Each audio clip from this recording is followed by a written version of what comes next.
I am God, God. I am sovereign, sovereign. I am free, free. I am God, God. I am sovereign, sovereign. I am free, free.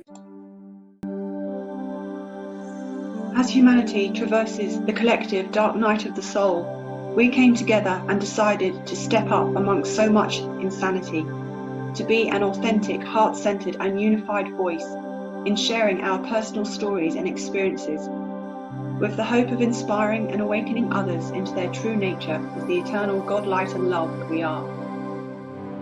In this critical time of evolution, the time is now to choose peace and harmlessness, to seek alignment with truth and courage.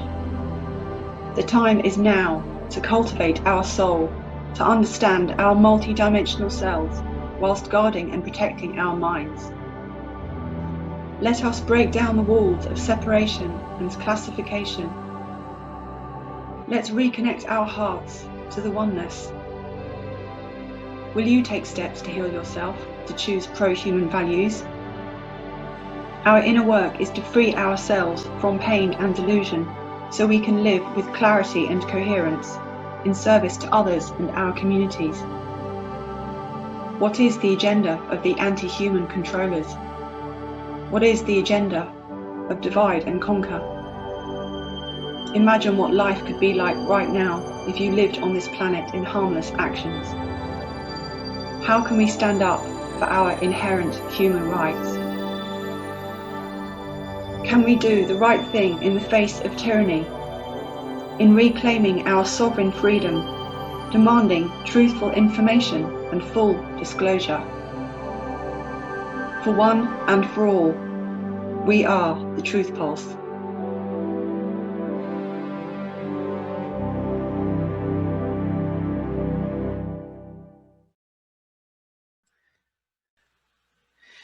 Greetings to everyone. Thank you for joining the Truth Pulse today. My name is Sonia, and we have Trinity and Linda. And by the way, Linda is going to be hosting our podcast today, so thank you to Linda. And the topics that we will be discussing today include the false ascension matrix, the imposter spirit, the astral plane, the 2D, 4D split, and closing with the importance of using the 12th dimensional shield. And we feel that all of these are important topics to understand for building our spiritual house. So thank you, and over to you, Linda. Thank you. So on behalf of all three of us, we just want to make it clear that we feel this is such an important topic. Well, a lot of these, all of them are important, but especially this one. We feel that it's like this nitty gritty stuff that we're getting to now, and we're sort of laying the groundwork for the, as Sonia mentioned about building our spiritual house. It's building our foundation, and it also helps with our discernment. So we just want to put it out there, to support people with this information. And, we've all been there, the three of us, we've been in this false ascension matrix. And so today we're going to be talking about our personal experiences, as well as some valuable information. And we just like to add, we're not placing any judgment here. We just want to share from our hearts, from our experiences. And, it's all a journey. Everyone has different windows, different lens that they look through. And so, we just want to put that out there that, these forces are not what they are made out to be. They are forces of chaos.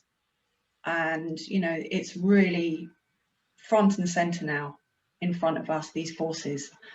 And, we are observing how it's sucking a lot of us into a downward spiral. And so, we hope that this podcast will be of support and be helpful to you. So over to Trinity. Thank you, Linda. Yes, that is very true about the downward spiral and the forces of chaos. Everything is up and running. So I will do a little introduction on the astral plane, humanity's heart damage, and 2-4D split. So these are going to be a little intro on those concepts for us, and then we will share our experiences. So in our previous podcast, especially the one we've done on galactic history, we talked about the way our consciousness, our spirit experiences itself and different time-space reality system via holographically projecting itself simultaneously in 12 dimensions. And this is called a universal time matrix. So this is just a little recap. So the dimensions go up to 12, and then we have 13, 14, and 15, which is the pure light and sound fields, or called founder fields. So they're beyond dimensions, time and space. So we will be focusing on the 12 dimensions. So, and within the human light body system, we have these 12 dimensions. So we're not just a 3D human beings running around. We have this complex system, which is perfect, it's beautiful. And these 12 dimensions are progressively arranged from the densest to the highest frequency. And each of those frequency levels carries and holds free holographic fields of frequency. So we have first dimension, second, and third, and they comprise the triad. So this is where we are. We are in this third dimension, as we call it, and it consists of 1, 2, and 3 dimensional fields, and it's also called harmonic universe. So I'm just trying to make it clear for those who haven't looked into it or new to this, trying to explain it. So please chime, Sonia, Linda, if you need any clarification or if you feel you want to chime something. But I just really, for myself as well, would like to understand. So the three-dimensional reality comprises of the first, second, and third layer, and this is our personality matrix. And then we have the second harmonic universe, which comprises of the fourth, fifth, and sixth layer, and this is our soul matrix. And this is what we will be focusing today on, the soul matrix. We also have monadic level and the avatar level beyond that. So another interesting thing is that not only we as humans have this 12-dimensional system, but also the planet Earth has similar structure and also experiences itself as a sentient being. So our Earth is living, sentient, intelligent field, and it experiences itself as well. And it holds also collective past, present, and future consciousness bodies in all densities. So on the density 1, where we are, we know it is Earth. On the second density, which is the next density, which is the soul layer, the astral plane, the Earth exists as Tara. And then we have the monadic density, and this is where the Earth exists as Gaia. And then we have the final avatar, well, it's not the final, but the avatar layer is where the Earth exists as Aramittina or Aramitana or Aurora. So this is very beautiful to know how all these different layers go all this way into all these dimensions. And this kind of like consciousness body of the Earth directly linked to our individual and collective experiences in those universes. So I hope I'm trying to make it understandable. Am I making sense? Yeah. Yes. Yeah? Yes. So just to recap, in the first harmonic universe, we have 1, 2, and 3D. So this is our personality matrix. So us sitting here talking, having a gender, having this body, this is our personality matrix. In the second harmonic universe, we have 4, 5, and 6D. So this is the fourth, the heart, the throat, and the sixth, the third eye. This is also corresponds to our chakras. This is our soul matrix, the astral plane. And currently it exists as a future. So everything up to the third is almost like a past. So the furthest the density, the the more dense something is, the more in the past it is, the higher frequency is, the more in the future it is. So when we move to the soul layer, we are moving into our future. When we move into our instinctual body, into our unconscious, this is our past. So we're clearing the past in this density, in this personality matrix, but also we are clearing simultaneously other layers from the future. And we are here as a bridge between the past and the future. Anything you want to try? I'm trying to. No, that's a great point. That's really, yeah, very This helpful. is how I understand it. This is my subjective understanding. So I'm just trying to bring it across as clearly as I can. Yes, thank you for that. I could see that when you're mentioning the chakra column. So you know, when you're saying about the throat 5, 6, and then 7, you know, for the crown, that's very familiar within the new age. But I just wanted to chime in also that there are other spheres when we think of the 12 true grid, but just for keeping it simple now, you know, just to see what, you know, I know what you're saying. Yeah, that's it. So this is easier to understand how they relate to chakras, because chakras are very known. Everybody kind of heard of chakras. So as I mentioned earlier, we're focusing on the astral plane today, and we will and also discussing the astral damage. So the astral damage that occurred on in the human light body and in the planetary body is known as one of the astral damages is known as 2-4D split, 4-dimensional split.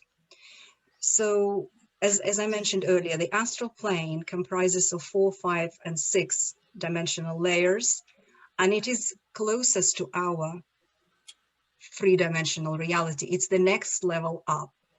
And this is where during sleep we all go, during our dreamscape we go, and this is where we pass through. So if we want to reach dimension 5, we have to pass via dimension 4. We can't just skip. Maybe some of us can, but generally we have to kind of pass through the 4th dimension before we go into 5, 6, 7, and 8.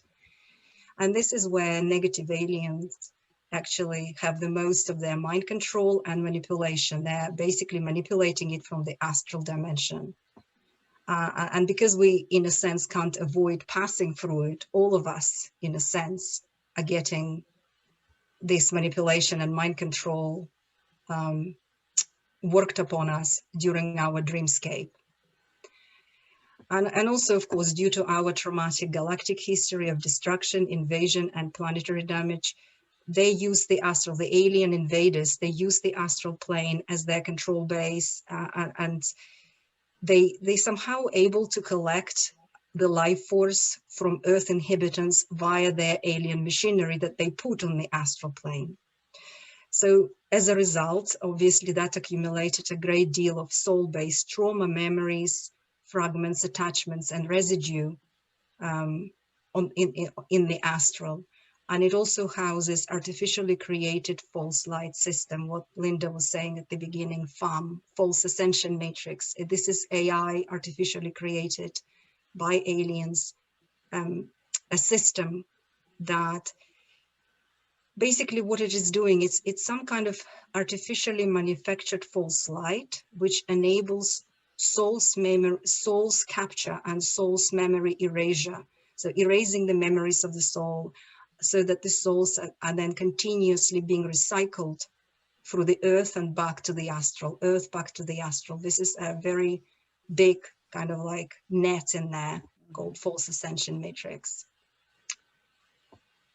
So in a nutshell, the astral plane is holding collective consciousness fragments and all the damage that occurred individually and collectively for humanity. And the NAA technology is fusing it with the AA hive mind in order to generate vast variety of artificial dreamscapes or kind of programmed reality bubbles that power their phantom matrix. So, and it kind of like goes to each progressive dimension. So in a sense, each one of us individually and collectively, we are powering this artificially created phantom system. And the start of that is in the astral. So that's quite significant piece of information to be aware of. So I'm just trying to move on now. So obviously all that damage in the astral, all the damage within our individual and collective light body created some kind of blockages and schisms where the emotional energies and trauma could not be processed properly like they should have been processed through the heart center. Everything should be flowing very harmoniously, but because the heart center was damaged and blocked, the planetary and the individual, then we couldn't process it through the heart, so we had to process it all through the second chakra, which is, or the second layer, which is our instinctual mind, which is our sexual center, which has got massive amounts of trauma, soul fragmentation, addiction, sexual misery. All that is in our second layer. So this is basically, in a nutshell, what is this genetic block of 2,4-D split. It's like the second and fourth dimensions, they are almost like they are split, but within them there is a split as well. And it also creates a shadow self. It creates a shadow body. We were talking about it in our previous podcast, how the shadow body is created, the negative houses of ego. All that is linked to this split, original split that occurred.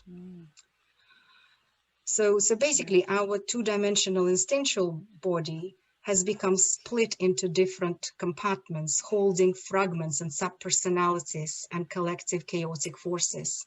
Instead of naturally flowing and processing, it became very defragmented and separated from our heart. And the heart center, the fourth dimensional layer, also became sort of separated. It kind of, there was some kind of barrier created in the nadial capsule, because we have like a nadial center within our heart or around our heart, and there was like separation there that separated the astral heart from merging with our solar plexus. So we have this, like the ego, houses of ego linked to the solar plexus, the first, second, and third chakra, and then of course, instead of connecting to the heart, it's being split and separated, and we have this kind of two separate. The heart and the solar plexus are separate and they don't communicate, and that prevents our healing. And this is where they basically, a lot of light workers get stuck. You know, this is our false ascension matrix, where a lot of us get lost in this complex astral web of falsity, false light delusions. And all these delusions are powered by us, by our souls captured within it and hooked on the astral bliss. I've been there. I've been in astral bliss for quite a long time. And obviously, of course, negative aliens created a lot of astral delusions and astral sort of implants, holographic implants and mind control. For instance, like comfort implant, when we are prevented from waking up and being kept in some sort of ineffective kind of like constantly reaching for enlightenment, but never quite getting there, and having this lovely blissful state. Again, I've been there. I know what it feels like. It's sweet, it's lovely, but it's artificial. It's like finding something that you think is gold, but it's actually a piece of glass, which is just shining like gold. Mm-hmm. So this is in a nutshell, kind of like on an astral level. Sonia, Linda, if you want to clarify anything. I hope I was kind of not too technical, but I tried to sort of give a balance of information and explain it as clearly as I understand it. If you don't have any, yeah, no, that's really wonderful. No, that was very clear for me how you described it. That's pretty much sums up how, you know, the technical side, as well as, you know, your own feelings on it as well. You know, you've been there, especially this with that comfort implant. I can 100%, you know, I really used to feel that as well. Yeah, that sort of, that type of bliss was just really, you know, that captures you for quite a while. It really does. I was there for a long time, but I will share later on. Yeah. I was, you know, when you were talking, Trinity, about the astral plane, one thing that has always, I guess, stuck out for me when I have studied this information, and that has always resonated with me as to, oh, well, that's why, you know, is when you had explained about how people have been enmeshed and trapped within the astral plane.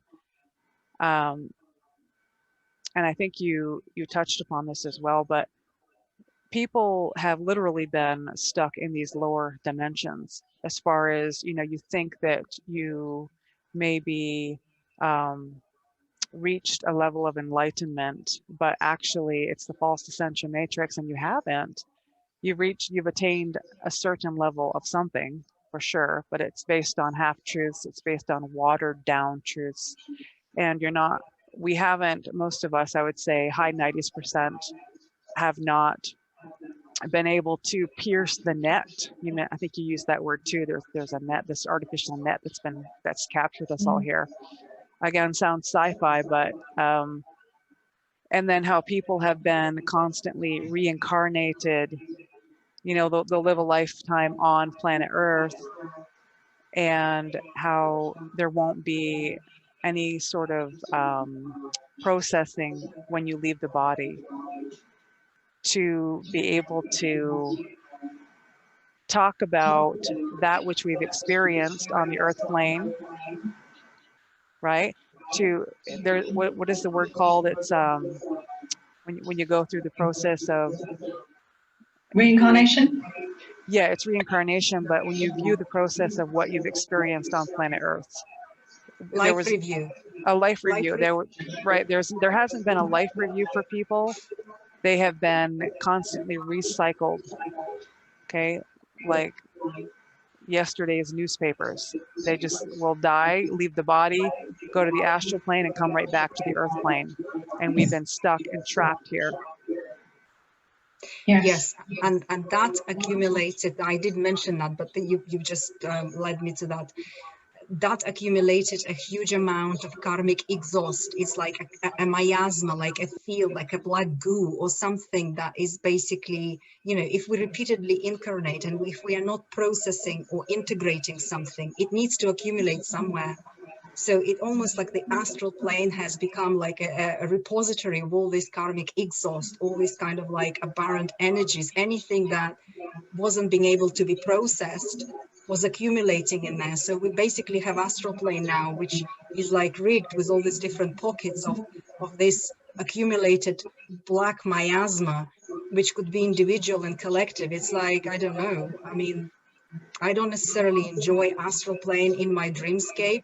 There are traps everywhere. You have to be very careful how you navigate astral plane, because you, like, by the time you know, you're in a trap and you didn't even know how you got there. Plus all the other machinery that they put on you, you know, artificially as mind control and sliming and consciousness wiping. So that was, thank you, Sonia, you kind of helped me to bring this point because I didn't mention that. And on top of that, I'm gonna now lead on to Sonia's piece. The astral plane also holds black magic grids that are linked to satanic practices of sex and black magic and satanic ritual abuse. So on top of everything else, we have these kind of like black magicians who are in daylight practicing black magic and utilizing these fields in the astral that has these structures in there to support that, which is changing now, but it, you know, we're going to talk about it. So I'm now passing on to Sonia, which will expand on satanic and Luciferian forces.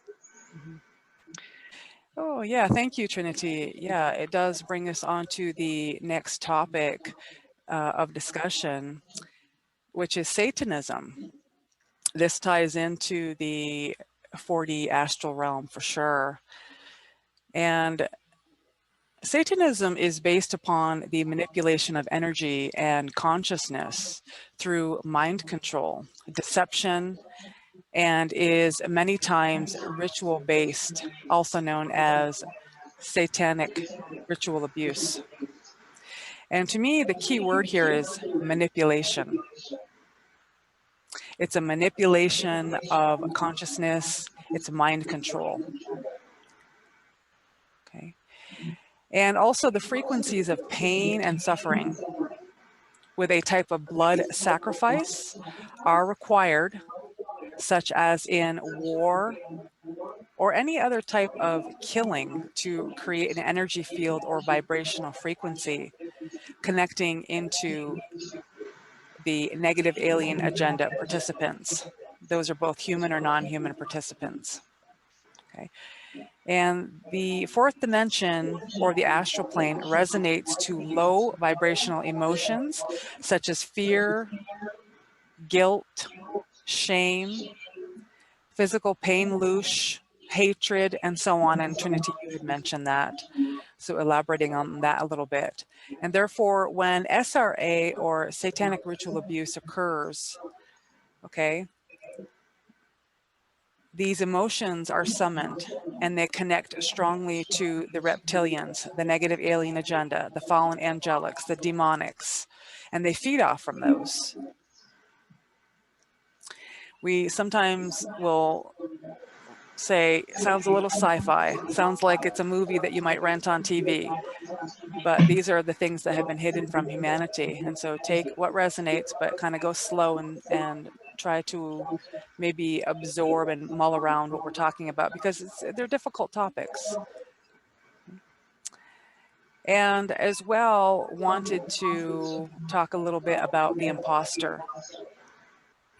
The imposter is defined as an entity or a human being. Okay, it could be a being that is not in a physical body. Okay, you have the spiritual entities, or it could be a human being in a body that is saying words or expressions that do not embody or comprehend or behave in accordance with. Okay, BS, in other words. Okay, it is a person, a being who pretends to be someone else in order to deceive others. The imposter spirit is the Luciferian or the satanic spirit, which has malicious intent, promoting false light, anti-light architecture through lies, deceit, death, destruction, serving their agenda.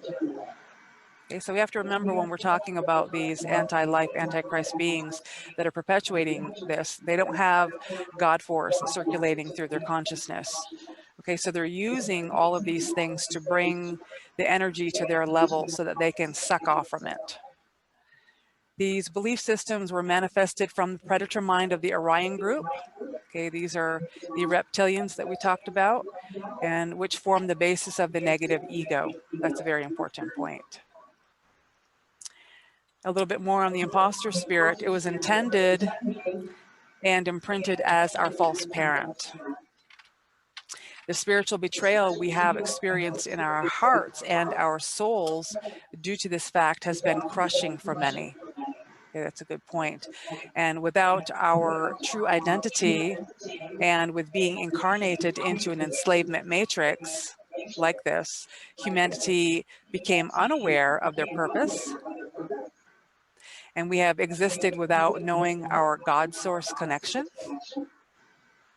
And we've been unaware that we have been interfered with and that we have been tricked into believing the imposter spirit's sick values. So in a nutshell, what it is the imposter spirits will come across as a loving and caring parent. Okay, and this is in the guise of, I would say, all of the different structures on planet Earth, within the government, the schools, the hospitals, leadership structures, everything that we have held sacred. Okay, it's affected everything. This is what we mean by the false parent. Okay, portraying themselves to be God's spirit or that which was the original divine structure blueprint of planet Earth, but that's not true. This has been a manipulated structure, something that has been false and harmful, very harmful to the human race.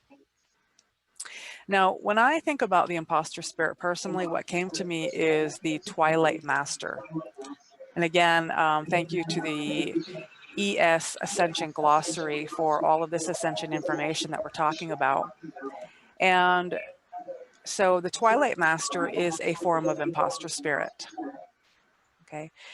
And so they are dark entities who are masking themselves as pure light forces, pretending to care about your personal welfare or healing.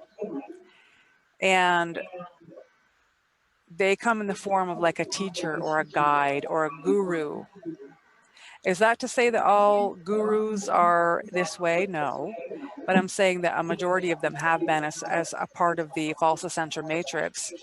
And people might say, oh no, my guru is top notch and my guru is, of the highest light. And use your own discernment. All I'm saying is for us to consider the possibility that we're not inner sourcing and we're giving our power away to somebody else.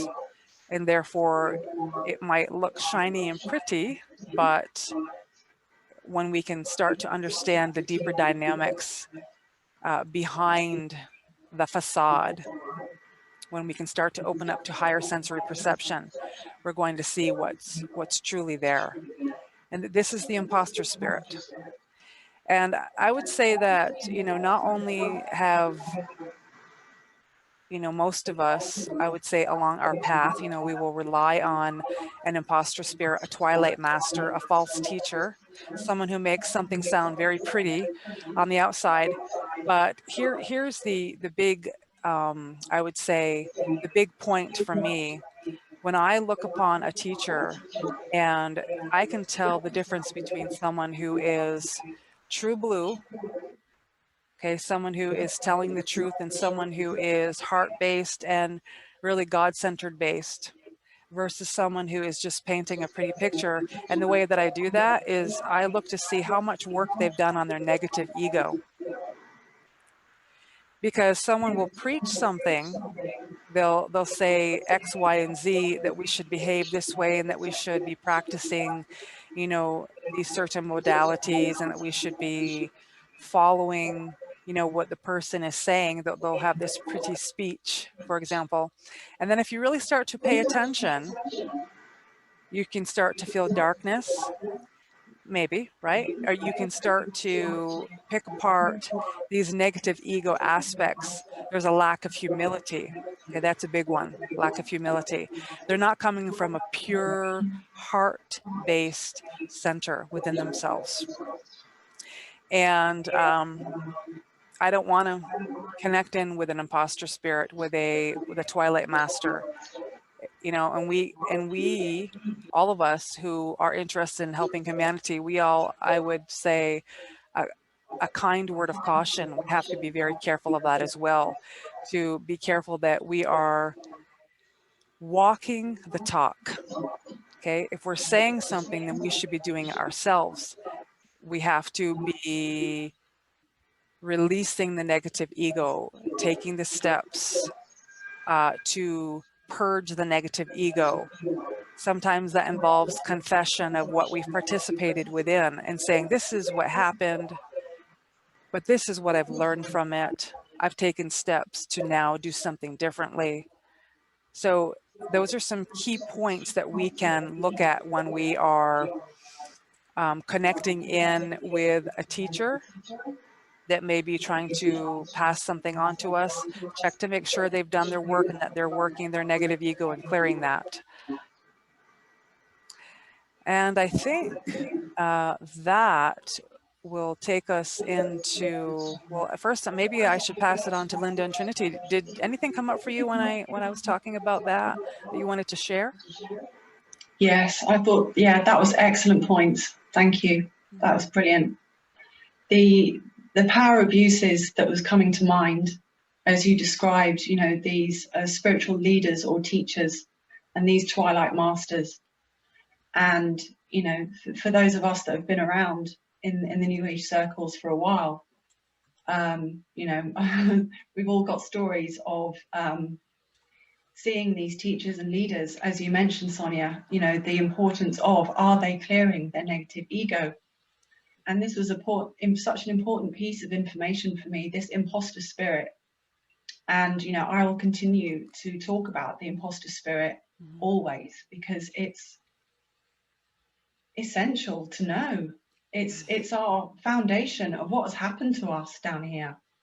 the imposter spirit, how it's taken over, and how it's as you described it, Sonia. So I won't, you know, I just really just wanted to say how for us to achieve our liberation and our sovereignty, we need to have that truth of where is the imposter spirit within your life? Is it within you?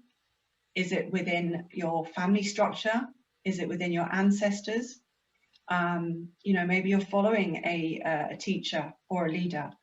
Look for the imposter spirit, because once you have that valuable piece of information, it, for me, it opened my eyes so much more. And it helped me look back at my past and where the imposter spirit was surfacing and how it was there within myself. And I think this is why, you know, we're tying it in with the false ascension matrix. Is this is another trap. You know, this delusional astral mirror, this astral plane, is where the imposter spirit loves to feed and where it's really coming from. You know, obviously it pervades a lot of other dimensions also, but this is, you know, this consciousness trap is so important to be able to grasp and to become aware of. I also, it's a big burrito for all of us now. I think it's really, we have to face this truth. And, you know, it can be confusing and it can be tough for us all to look at it. It can make us feel uncomfortable. But for me, it was complete and utter revelation. It just moved through all of my life. It made me look at it with open eyes and completely with a lot more clarity, and it brought a lot more coherence into what I had moved through in the New Age movement. So yeah, that's just for me. I just thought it's just really important. The imposter spirit, that's a really good piece of information there. Mm-hmm. And I'll just chime also to what Linda and Sonia said, that imposter spirit loves trauma. It loves, so we talked before, it's almost like from a childhood, we are all kind of like traumatized in one way or another. It doesn't have to be acute trauma. It could be just unattentive parent or being parentified very young or whatever. And a lot of us also have something like an orphan complex. So we have parents, but we kind of like don't feel we have parents who can accommodate us emotionally, or so hence this becomes a trap, because we go through life seeking for that family, seeking for that sort of a parent who we project on a guru or on a master, and the spiritual family that we then project my need, you know, our need. I say my because I've been through this, but we project our need for a family, from the false. We want the real parents, so we project it on the false master or on the guru. So yeah, this is where the imposter loves to set all those consciousness traps, because this is an easy trap based on the need, based on the, you know, on that trauma and the need for the family, need for the mentor, need for the good parent, and here we go, bang, you know, lovely community, let's just join it, let's just be part of it, everything's great, and I've got my family, and that's it. So I think in my case, it was very important. When I look back, it was very important to also take the ownership of my role in that, because on some very unconscious level, I wanted that as well. So it wasn't just that this particular guru or this particular master ensnared me and like, you know, like, what's the word? You know, trapped me into this. I also had my consciousness that was also participating in that game. So this is where the honesty comes in. So those of us who have been through this, we have to be really honest and own our part in that. And if I were honest, I would say, yeah, it suited me. My inner child needed whatever I was getting through that falsity, and I was maintaining it as much as the master, or, you know, the false matrix was maintaining me. I was also feeding them in some ways, and I, you know, I have to own that, and I have to learn from that.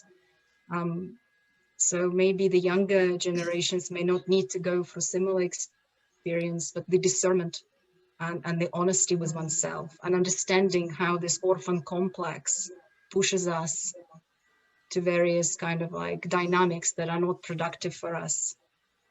I just wanted to chime that. May I say one more thing? I know we're moving on from this point, but I think it's something interesting. It's a point of interest when you were speaking, Trinity, is that if we look at where this all stems from, right? We're talking about the imposter spirit, and we had referred to the negative alien agenda beings, okay? Let's say, for example, the Anunnaki. I'm going to use that one for an example, okay? And it has been said, and it has been proven as well to me personally from watching and observing their behaviors. They actually have a mindset that they are superior and that they are, I would say, gods. And this is the backing. This is the foundational reason behind, at least a big part of why they've done what they've done. So they will create these false constructs, the false ascension matrix, the imposter spirit. They come in and they pretend to be the guru. They speak, they dark portal the human. They come through the human, they speak through the human.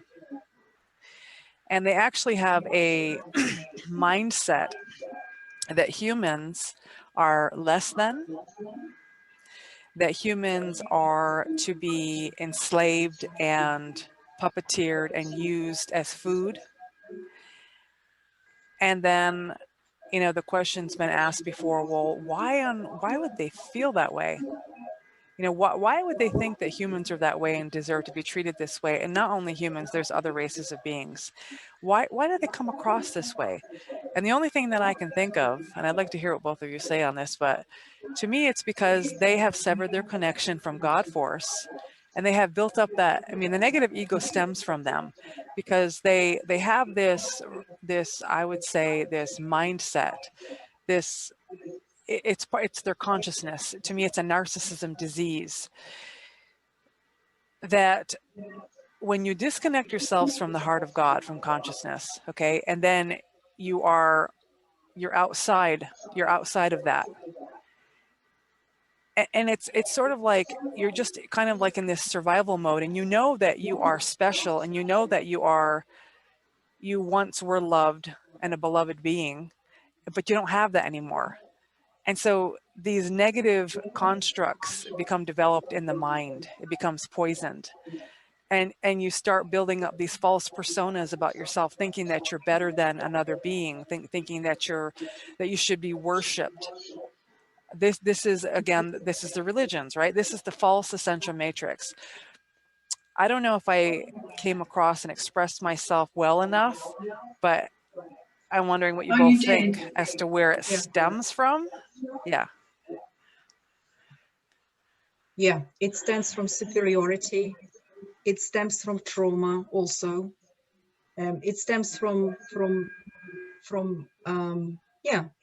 it stems from a lot of things. But like you said, superiority and considering themselves more than and taking advantage, because the whole kind of idea of guru disciple relationship is based on I'm talking about the false. I'm not talking about, there are very real guru disciple relationship in the past which served the purpose. It was needed for that particular era. That's no problem with that.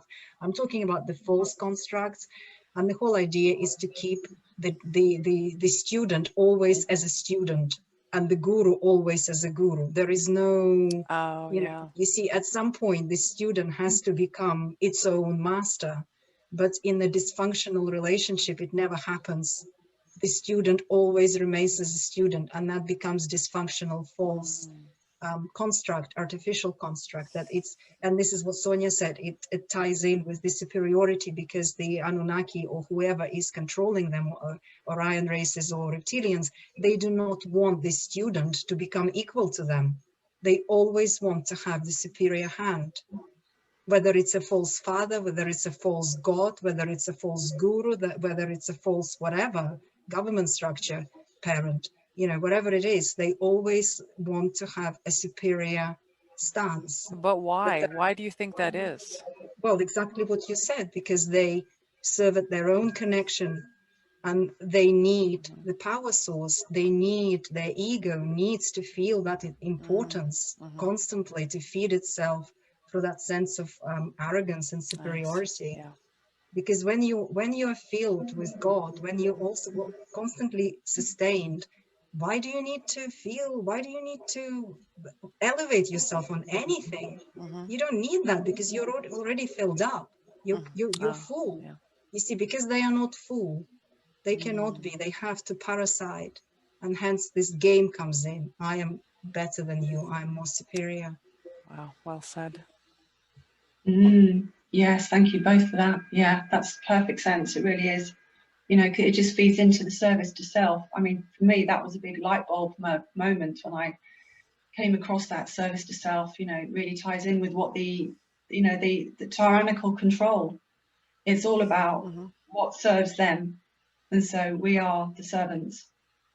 You know, they are, as you say, it's in that hierarchical false father, false mother, you know, this whole we're higher than you and we're better than you.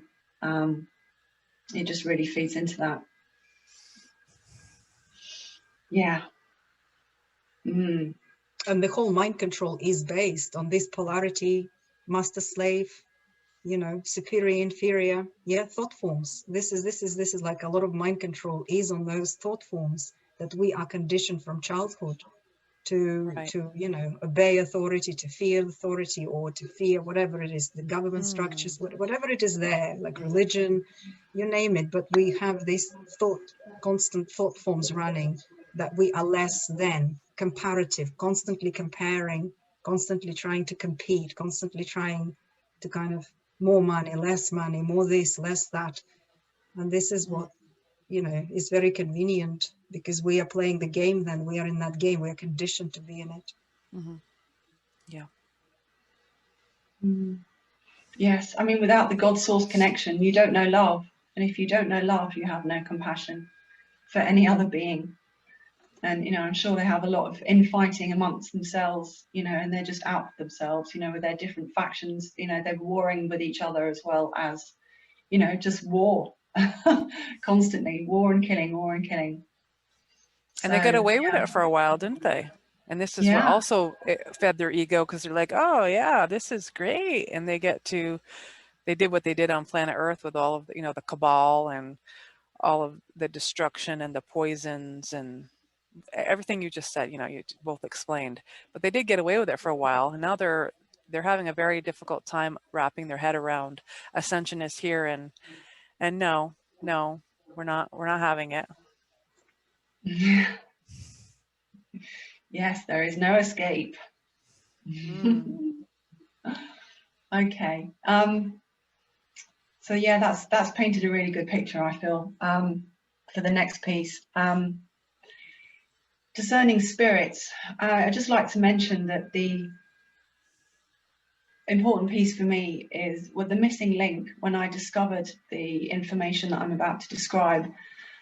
And, you know, I think I described in the previous podcast of, was it the ego and the light body, of, you know, a few childhood experiences of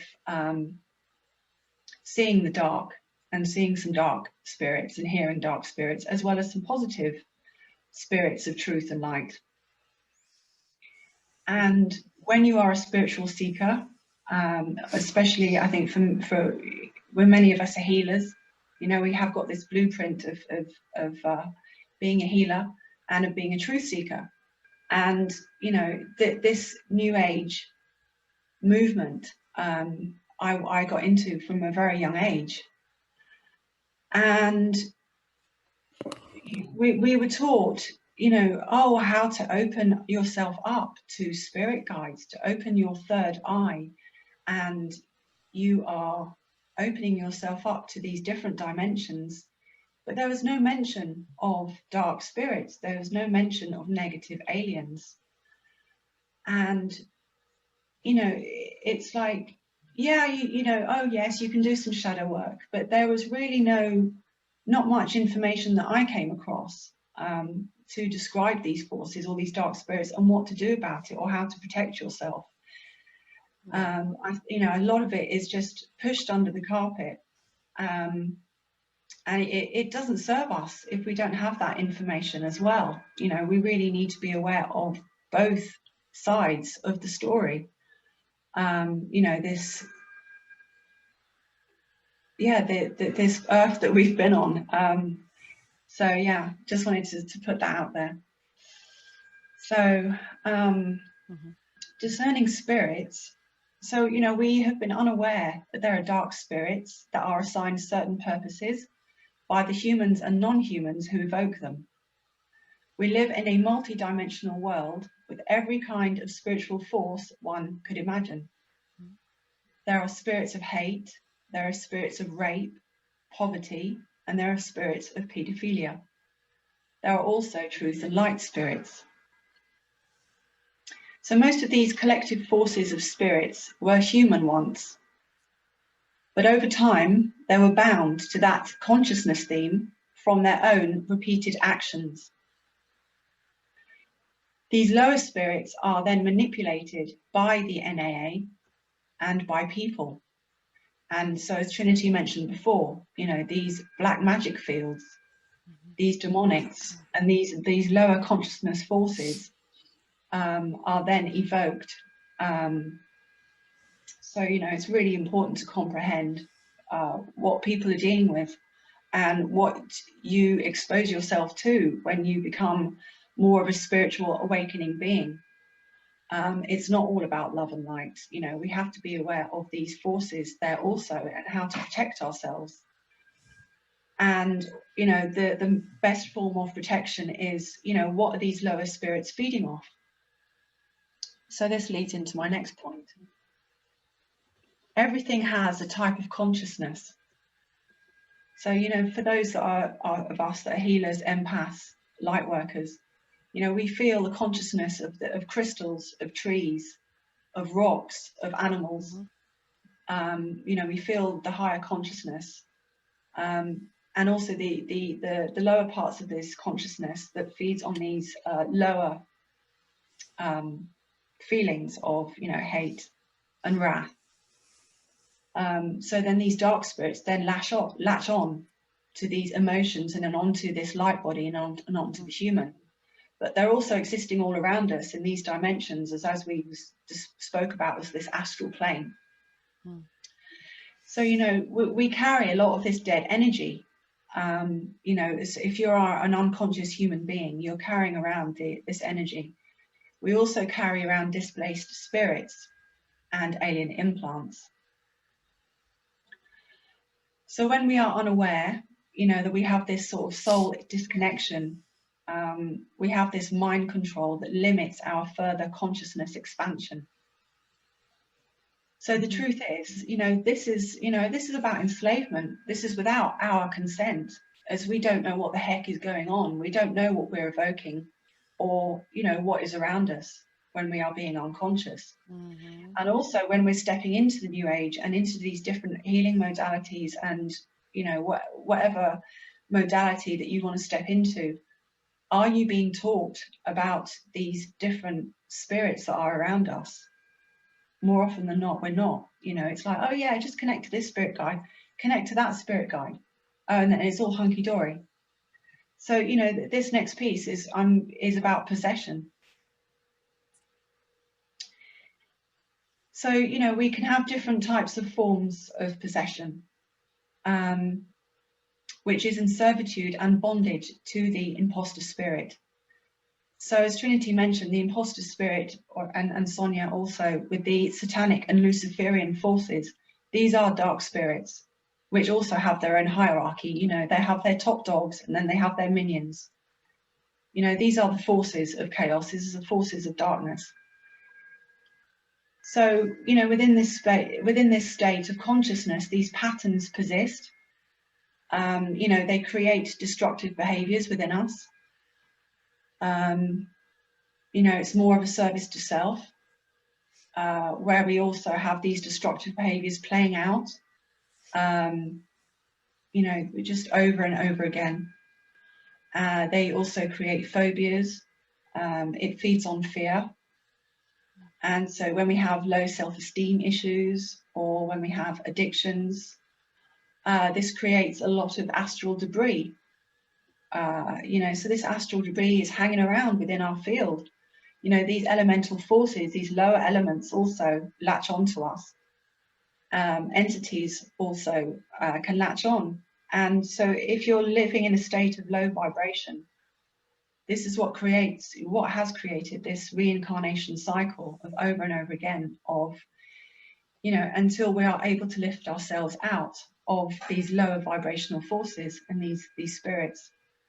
So this is at the stage that we're in now. You know, this is why we call it the Ascension. You know, all of this is coming out to be purged now for us to look at and to deal with.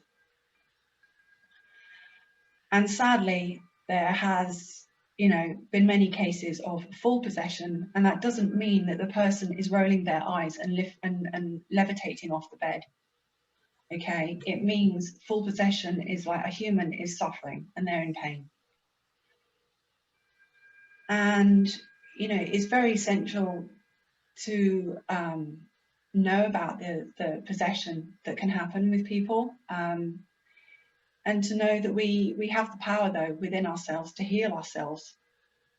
And we have to communicate clearly, you know, our intent, consent, and authority, you know, developing our virtues, you know, dedicating ourselves to freedom, to truth every single day. And that, you know, we intend that we want to be free of our houses of ego, and, you know, these forces of chaos that are around us or within us. And that we're able to then deflect these forces as we develop ourselves and we develop our God source connection, until eventually there is a permanent release of suffering. So if you both have anything like to chime in there, if anything's coming up for you. Yeah, I would like to chime a little bit on Satanics and Luciferians because, again, my understanding is limited. I'm learning still myself, but I also want to add that these Satanic and Luciferian forces, in their essence, if we go to the elemental structures, some of them were bound to play this specific dynamic through all the damage and destruction and invasion and you know, fragmentation that happened. And some of them also, it's like they also need to be somehow transited, transformed, and returned to the source. Like, you know, it depends who they are harnessed by. So if they are harnessed by those who are service to self, Satanics, who specifically, it's like, you know, when you summon a genie, right? You could summon the genie to do good for everyone, or serve you specifically and be your little slave. Okay, this is kind of like we learn through our folklore and all this. These are the practices, the ancient practices, that you can summon an entity that will be helping you and protecting you and supporting you in your endeavors. So I just wanted to say that we you know, we need to be balanced about this as well and understand the bigger picture. And sometimes our human template as such, because we are linked to the source, connected to the source, we could actually transit these beings. We could actually transform them. We could actually offer them a chance to rehabilitate and return to the source. And a lot of them would like to do that, but they cannot do this unless a human being consciously will offer that opportunity to them, because they are bound, because they are elemental forces. They're bound to their own laws, and they need to have a higher consciousness coming and assisting them. So please correct me if this is my understanding, what I've picked up through studying this, through the Ascension glossary and, you know, the material, yes, material. So I just wanted to sort of give a bit of a more balanced picture here, because they become very evil and satanic and Luciferian when they are harnessed and utilized also in a dark ways. And this is what's imposters are doing. They're utilizing these spirits to serve their dark agendas. So I just wanted to mention that, not to be afraid of them. Like, we all carry possessions within us, not to be afraid, announce your structure, or kind of affirm your structure, intent, consent, and authority. Like, I serve the Lord of One. That is your structure. I wish to align with the Christic forces. I wish to align with love, light. I do not allow anything that is not in alignment with that. End of. Bang. This is your structure. You've done it. So it's simple. It doesn't have to be anything elaborate. And then if anything within me that needs to be transited, if anything within me that needs to be returned to the source, do. But if you're not, return to your own time space, return to where you're from, or return to the source. We could sort of say things like this, improvise, and assist these spirits to also unite and give them a chance for rehabilitation. Yeah, Sometimes, well said. sorry, go ahead, Linda, please. I was just saying, well said, Trinity. Thank you. And it's what's coming to mind. I think we should dedicate a whole podcast to just having techniques, sharing techniques and tools. I think that'd be really good. Mm-hmm. Over to you, Sonia. When you were, thank you for all the information, Trinity. And also, Linda, when you were talking about, you were saying, like, we have, as a society, as a people, we have gotten used to just trusting without discernment. We need to learn discernment, etc. And it reminded, and you had mentioned, tapping into advice from this spiritual guide, going into contemplation and feeling, oh, someone's here to help me, but again, not understanding how to discern. What popped into my mind is, as a child, as a young person, the Ouija board. And that's a tool. I think most people know what I'm talking about, the divination tool. And I always thought it was all kinds of fun, and most people do. I think that the excitement about it is, people have lost the connection to source, the God source. They've lost that connection, and they're trying to reconnect, and it's exciting to them. They're told that if you do this, it's a divination tool, and it's going to be a bridge, and it's going to connect you in with the spirit realm. And like you had eloquently expressed and taught us, both of you, Linda and Trinity, is that we have to be careful about just trusting. We have to be careful about that. And that's one thing that I'll say that for myself, if this happened to me, it's happened to most unawakened people in the past when I was unawakened about this, is that you just don't know. You trust, and you have no idea that there are vicious, hateful entities that want to destroy you. But before they do that, they want to actually latch on to you and siphon you and use you as a food source. That because they're not inter-sustained, they're not connected in that way. They need a host, and they're just waiting for you to say, oh, and they're waiting for you to open the door and invite them right in. And once you get them into your field, depending on what, there's different ways. Sometimes it's more involved with the satanic ritual abuse. It might have happened in a different station of identity. Maybe your parents offered you over to these forces. Maybe you practiced black magic in one of your stations of identity, and it's carrying over into this lifetime, and you don't even know that you opened the door in that station of identity. You don't know, until you start to tap into that and witness that. Once you get it into your field, it is difficult to find them because they hide, and it's very difficult. So we're trying to say, be careful. if you're going to use those divination, I wouldn't even use those divination tools. I think that they're poisonous. Be very careful. I would say high 90% of the time, what you're going to get when you do that, you're going to get negative alien agenda beings, or I would say negative spirits. That's what you're going to get. Because correct me if I'm wrong, either of you, but the Guardian teams, anybody who is aligned with the Law of One mission, unity consciousness, they're very discerning. They're very integral, and they're also very careful. You know, as it's sometimes difficult to even connect in with them until your frequency is cleansed, until the darkness is cleansed out of your centers. So you're attracting that which you are. Right? So if you want to add anything to that, or yeah, no, that's really important, actually. Yes, these lower spirits, what's coming to mind is I did the Ouija board as well. You know, it's just like one of those entertainment things. Oh yeah, let's do the Ouija board, you know, as a teenager. And some pretty angry spirits, you know, would just, you know, they'd move our whatever it was on the board. We used to have like a little tiny little glass or whatever, you know, and it would just start swearing at us. And we were like, whoa, okay.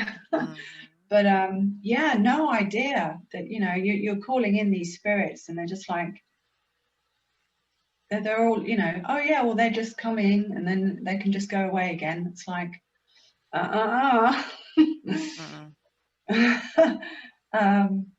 but yeah, I mean, when I started recognizing what to do about it, and, you know, I would ask, so this discernment, as you mentioned, Sonia, is so important. So, you know, whatever you sense that's coming into your field, the important tip is ask 3 times. And you ask, you know, what is your name? You demand their name. In the name of God and Christ, what is your name? If they can't give you their name correctly 3 times, they're not of the light. You know, and there's something about the power of 3, which is the Holy Trinity as well. And, you know, the more that you are tuning into this energy signature that may be coming in within your field, that's just, yeah, a really good technique to use. Yeah, it's a universal law of verification. It's like, it's a law, and we have the right to verify who we are dealing with and who we are allowing into our field. So yeah, and if you know, very often when I ask this question, I don't really get maybe a specific name, but I will get a signature. I will get an energetic feeling, like, ooh, oh gosh, this is not good. This is cold. This feels like uncomfortable. Or I will get a very beautiful, warm, heart base, like sometimes even tears come, because it's so, I know, okay, I know these are the higher frequencies masters, or whomever, you know, the teams are coming through. So usually it could be, we're all different. It could be a name, it could be a feeling, it could be, so, you know, it's like not get hooked on the names and things, but just really use the body as a system, and you might feel a beautiful heart connection. Usually the higher frequencies will come through the heart, through the higher heart, through the feeling, and the lower ones will always come through as something, you know, just like the body just will feel a kind of sense of not right. So, yes, yeah, the more you become clearer, the more we're able to sense and discern these energy signatures. Yeah.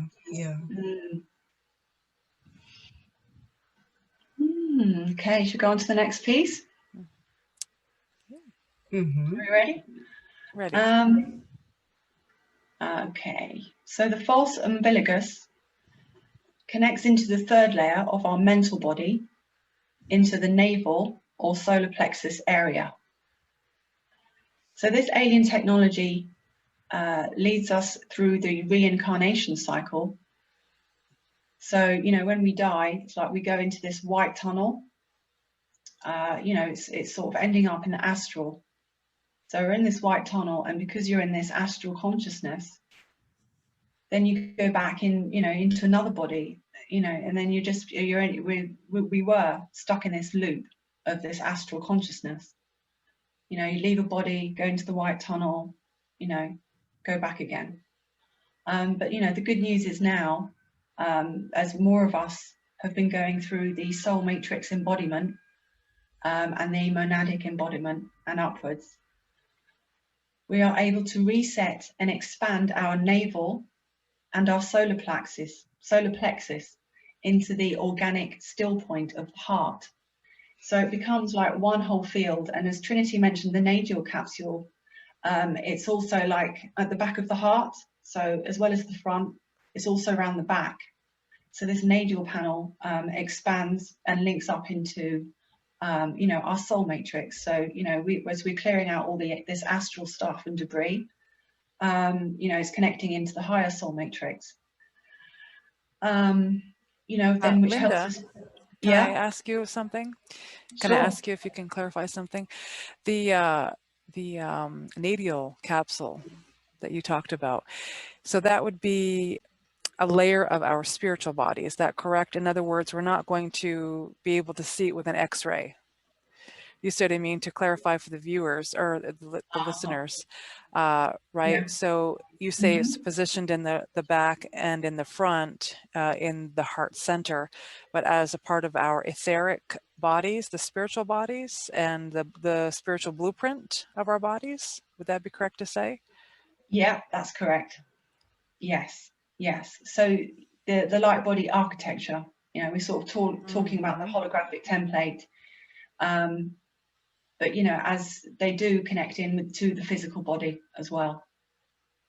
And so when we're starting to having clearing in the light body, I mean, I remember when the astral gunk was being cleared from my heart, you know, you can feel it being cleared from the back, from your nadial capsule as well. And then, you know, you can have physical symptoms within the heart area or within the shoulders and within the throat. So yeah, it interlinks as we go through with this clearing of these layers. It interlinks with our physical. But yes, the actual architecture is within the etheric layers and within the light body. Yeah. And as we, sorry. Go on. I just wanted to add, and obviously as we clear the four, because this etheric structure is on the fourth layer, yes, which is the heart. But then, of course, as we clear it, then we open up the throat, the fifth layer, which is takes us on the fifth dimension, which is the mentor. It's kind of our higher guide, sort of our individual mentor or a collective mentor field. We get access to the mentor field. As until we clear this, we are blocked. And this is where the intuition. So I can't hear my intuition. Why? Because my heart is blocked and I can't connect to my mentor field, which is in my throat. And then, of course, once we clear that, we can then connect to our third eye, which is this is where we get, you know, connecting to the future timeline, sixth dimension, into your intuitive insights, bringing them downloads from the future. This is the clairvoyance, clairaudience. This ability also becomes online the more we clear. So the heart is a very important. See, that's why we have so much problems and damage there. And that's why the negatives do not want us. They do not want us to heal and clear our heart, because once we clear the heart, we receive access to the to the 5, 6, 7, 8, 9, 10, 11, you know, all the way up. And this is the major blockage that needs to be cleared. So I just wanted to chime that. I have, thank you for that. I have another question slash, it's for my own consciousness to make sure I understand, but I bet it would be helpful for the listeners. And if you both can help maybe to clarify, when we talk about the 12 spheres, the 12 tree grid, okay, our core manifestation template, the first layer of our light body. So that first, second, third, fourth, fifth, sixth, seventh, eighth, ninth, 10th, 11th, and 12th spheres within that 12 tree grid. Now, something that I had to practice understanding, and correct me if I'm wrong on this, is that within the first sphere is also another layer of that 12 tree grid. Is that correct? Yes. You go to the second, a little bit trippy, a lot trippy. You go to the second sphere, you're entering into that dimension, you're entering into that layer, And within that layer is another set of the 12 tree grid template. Same, third, fourth, fifth, all the way up to the 12th. So if we could have an issue within, let's say, the fourth sphere, the fourth dimension, the fourth layer. We're talking about the astral layer today, mostly. We could have an issue within that sphere, but it could be on the, let's say, the 8th level. Did I say that correctly? If you go into the 4th layer of the core manifestation template, okay, and actually it's down by your left hip area. That's where your the 4th sphere is. You enter into there to do some healing, excuse me, healing work and reclamation. And you could find that within that sphere is your 12 tree grid, another set of the 1 through the 12. And it could be within the, let's say, the 8th layer that you're going to find. Maybe there's an implant there. Did I say that correctly? Yes. Yes. Yeah. Yeah. It's like we haven't done the 12 tree grid. We haven't introduced that yet to our audience. Yes, Like we have. Yeah, we have we a few have. times. We have. Yes.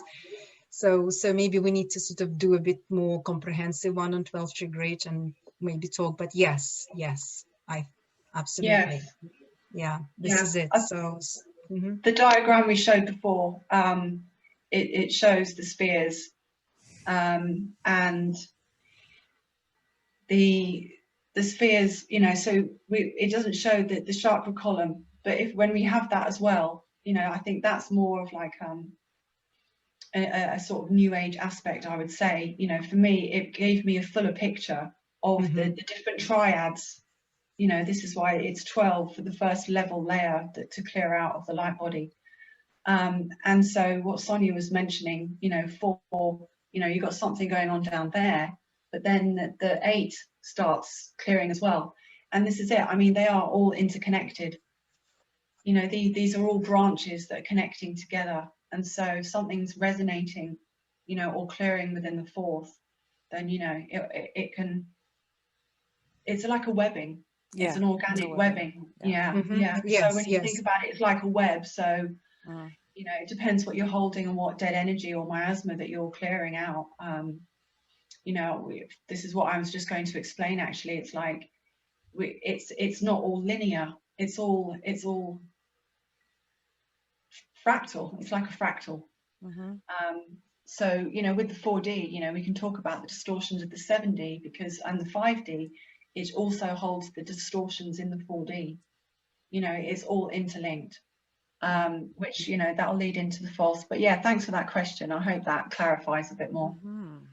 It does. yeah, and also say that chakras probably are the most like the most non-subtle level, because the 12 tree grid is like our very subtle, it's like the manifest, you know, it's like the manifest, what is it, the blueprint structure, which is like, yeah. So, and that's what Sonia and Linda, you were saying, that it's like the healing, the clearing takes place on all these layers.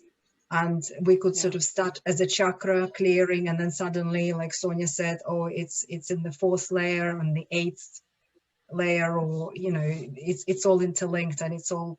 So this is where we need to kind of not be afraid, not be scared of all this information, but rather just take it and sort of intuitively go with it. I think we could put a link to the light body light body, 3 levels of the light body. That would be useful. We could put it so audience could see where this all kind of links together. So it's, yes, definitely. It's exciting though for me to understand these things, even though it was confusing at first, but at the same time it's exciting because, and then, you know, you have to go within, like you said, Trinity, too. Just don't be scared of it. Just kind of just take it as it comes and see if it resonates.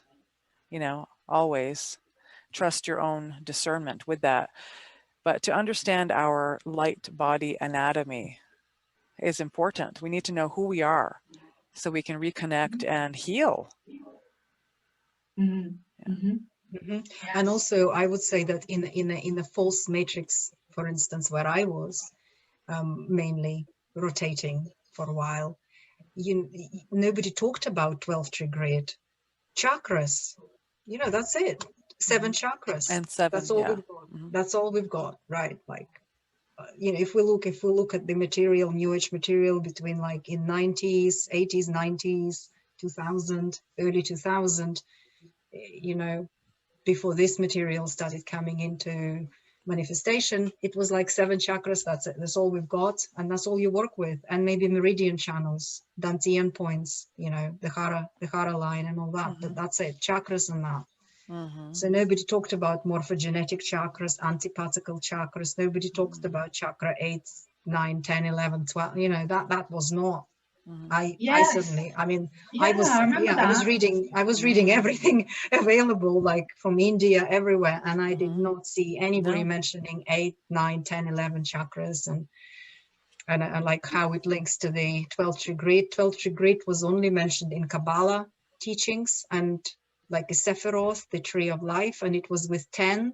With 10. Sephiroth, yeah. Nobody said anything about 12. I remember reading Kabbalah thinking 10, okay, 10 Sephiroth, you know, all this kind of symbology. So there was a lot of obfuscation and obstruction for the true knowledge, true information to come through. And I think only at the end of 90s, beginning of 2000, things started coming through. And obviously the ES body of work for Lisa and Thomas, and, you know, that only started probably coming at the beginning of 2000. So we have, you know, like last 20 years, so it's fairly, but this is the information that like for the 26,000 years wasn't available practically on Earth. Oh yeah, that reminds me. I've got a memory of, there was a healing modality that I did. There was something about, what was it called? A solar star. They called it a solar star. That's what they said. It's just there above you. It was your higher self, higher consciousness. You know, just 3 inches above your head. And there was also like a 3 inches below your feet of your Earth star or something like that. It was, or rooting yourself. Like I remember, like root yourself into the like you're rooting the tree, ground yourself to the Earth. But in none of the like what we were discussing. So it's interesting to note that we are bridging the two worlds. So it's like the paradigm of the last cycle is breaking, and now is the new paradigm comes in, and with that new, like old but new but old information coming in, the true knowledge, the you know, that is there wasn't knowledge of implants. There wasn't knowledge of a false umbilicus or this alien technology that is within the light body. You know, there wasn't. It was, you know, it was just such a revelation, because I was a healer from like the first time I laid my hands on someone, age 19. There was so much surreal stuff that going on, and there was not many explanations for it. But you know, I'll go into that later. But so this false umbilicus is cleared. You know, the more we're working on clearing out the heart, you know, we're going into the higher centers.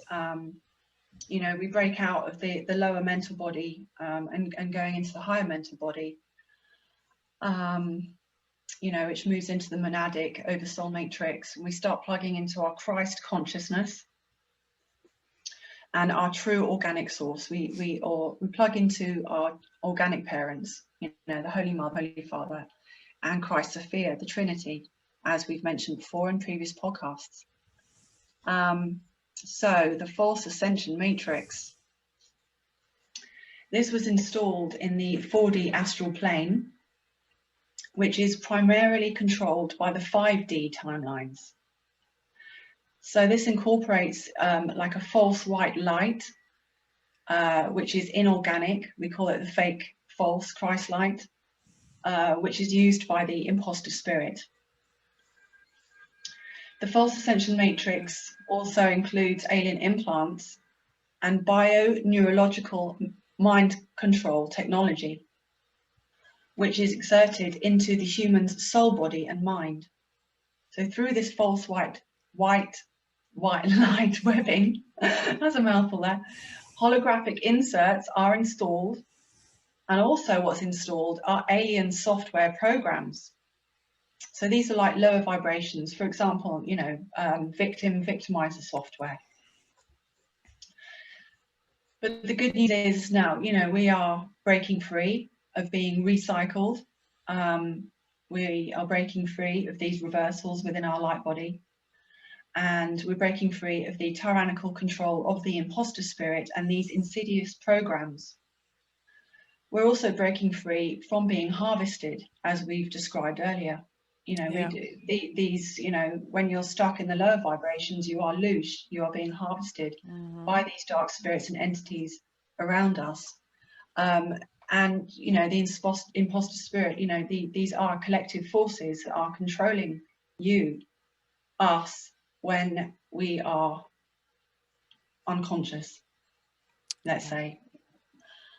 And this is not to say that the inorganic light did not take over other dimensions too. Okay. For example, we have the 7th dimension. And I know this is going to upset a few people, but it is the false violet light of the 7th dimension. It transmits through the planetary networks and it intersects with the 4D. And I've also mentioned the 5D. So that's, you know, when you think about what was helpful, if you look at like strings of a guitar or an instrument, these strings, you know, so they're like tones. So you have a 4D tone and then a 5D tone. So, you know, the 5D is holding down and holding, intersecting in the 4D. And so is the 6th and 7th. But the 7th, like, as we mentioned, you know, a 7 really can plug into the 4th. You know, it's like a violet ray, and it's like what they've installed, they've reversed the true organic violet light. As they've reversed a lot of these rays, they've also reversed, you know, the God source as well. You know, this is what we call the astral bliss, and this is what we were, you know, trying to describe earlier, this astral bliss. A lot of people will get stuck in that, and so did I. You know, you're feeling this bliss, and you're feeling that, oh, this is quite comfortable, this is nice, oh yeah, and you know, oh, I'm connecting in with a higher dimension, or I'm connecting in with God. Now, this is all a journey. This is great to actually experience, because, you know, if this is your path, and as you keep moving forwards, I'm going to describe, you know, the actual, you know, our real parents, our true parents, and the true God source, and also the real violet light. You know, being a healer, you know, and learning many modalities of violet light was, you know, Saint Germain, calling in the angels, the archangels. So if anyone would like to chime in. Yeah, I'll just clarify before you go in more depth. I just want to clarify for the audience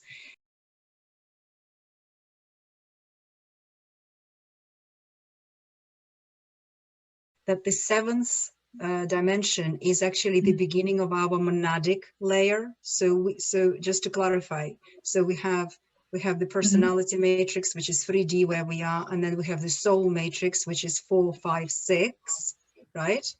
4, 5, and then the 7th violet ray is now the beginning of the monadic 7, 8, 9, and on the 7, this is where the twilight masters or false masters or partially ascended masters are got stuck on the 7th layer, because to somebody like, let's say me, I'm not a master, but I would like to be kind of, I want to have a guru, right? But I'm only activated on level 4, maybe just about soul layer activation, which is 4, maybe a little bit of 5, a little bit of 6. So here I get the master who comes from the 7, who I perceive as an ascended master, because obviously that master is already on the 7, on operating from a violet ray monadic level, the first layer of the monadic level.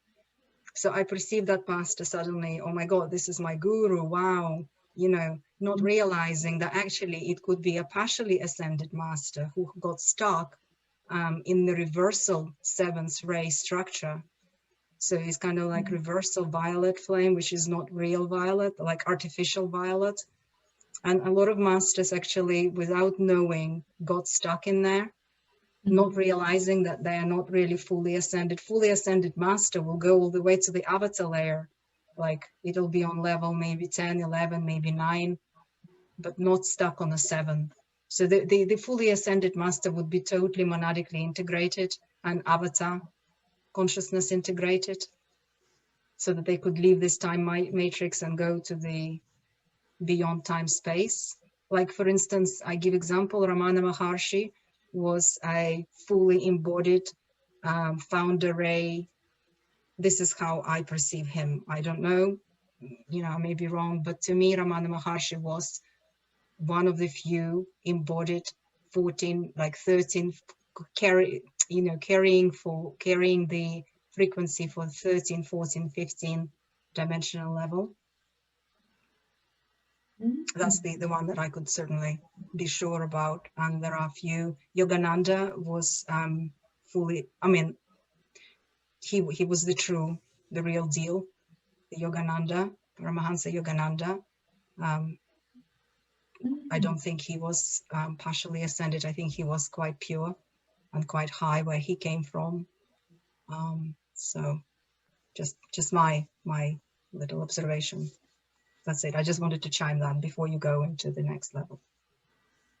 Thank you. Yes, the seventh dimension is also where there are crucifixion implants.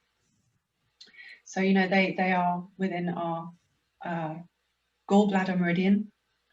And when we're clearing them out, it can be quite painful and uncomfortable. But also that seventh external line is also within the light body. It's also within the planetary logos. The seventh layer is planetary logos.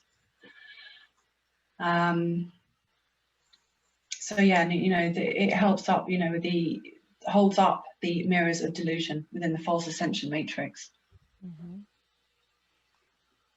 We're a mess, aren't we? We're a bloody mess. My gosh. I wanted to say what was coming to mind, Trinity, was you sharing that, was if we maybe show a diagram when we edit of the black tree of life and the true real life, tree of life. Yeah. So it's side by side, and you can see how, you know, the clip off currents and you know, it's side by side. It's like, wow, okay, now that really ties it in a bit more. You know, it helps solidify this information. Yes, yeah, definitely. It's I mean, the information is so multifaceted and so multi-layered that, you know, it takes time to process, to digest and integrate it. But it's fantastic. It's beautiful. I mean, wow. Very grateful. Yes. So for me, my journey was, wow, how old was I? So 19, I started going to workshops. At the age of 14, I found out that I had healing hands when I was in a Qigong workshop. I was like this giggling schoolgirl at the back of my best friend's mother's workshop. And, you know, doing these exercises. And then she was like, oh, you know, put your hands together and maybe you'll feel some heat or some tingling. And I just got all excited. I was like, oh, my hands, they're getting really hot. And she was like, oh, Linda, you've got healing hands. And, you know, that sort of stuck with me. And I felt, oh, that, you know, so when I started feeling so much more and traveling and everything, and I came across this book that really started me off, which was called The Astral Body by the Theosophical Society. And I was absolutely excited. I was just fascinated. I was like, lapped it up. I was like, wow, I love this. I love this information. And yeah, I think for a lot of us, you know, we get really excited. It's like, yeah, this is what I'm about. This is what I want to know.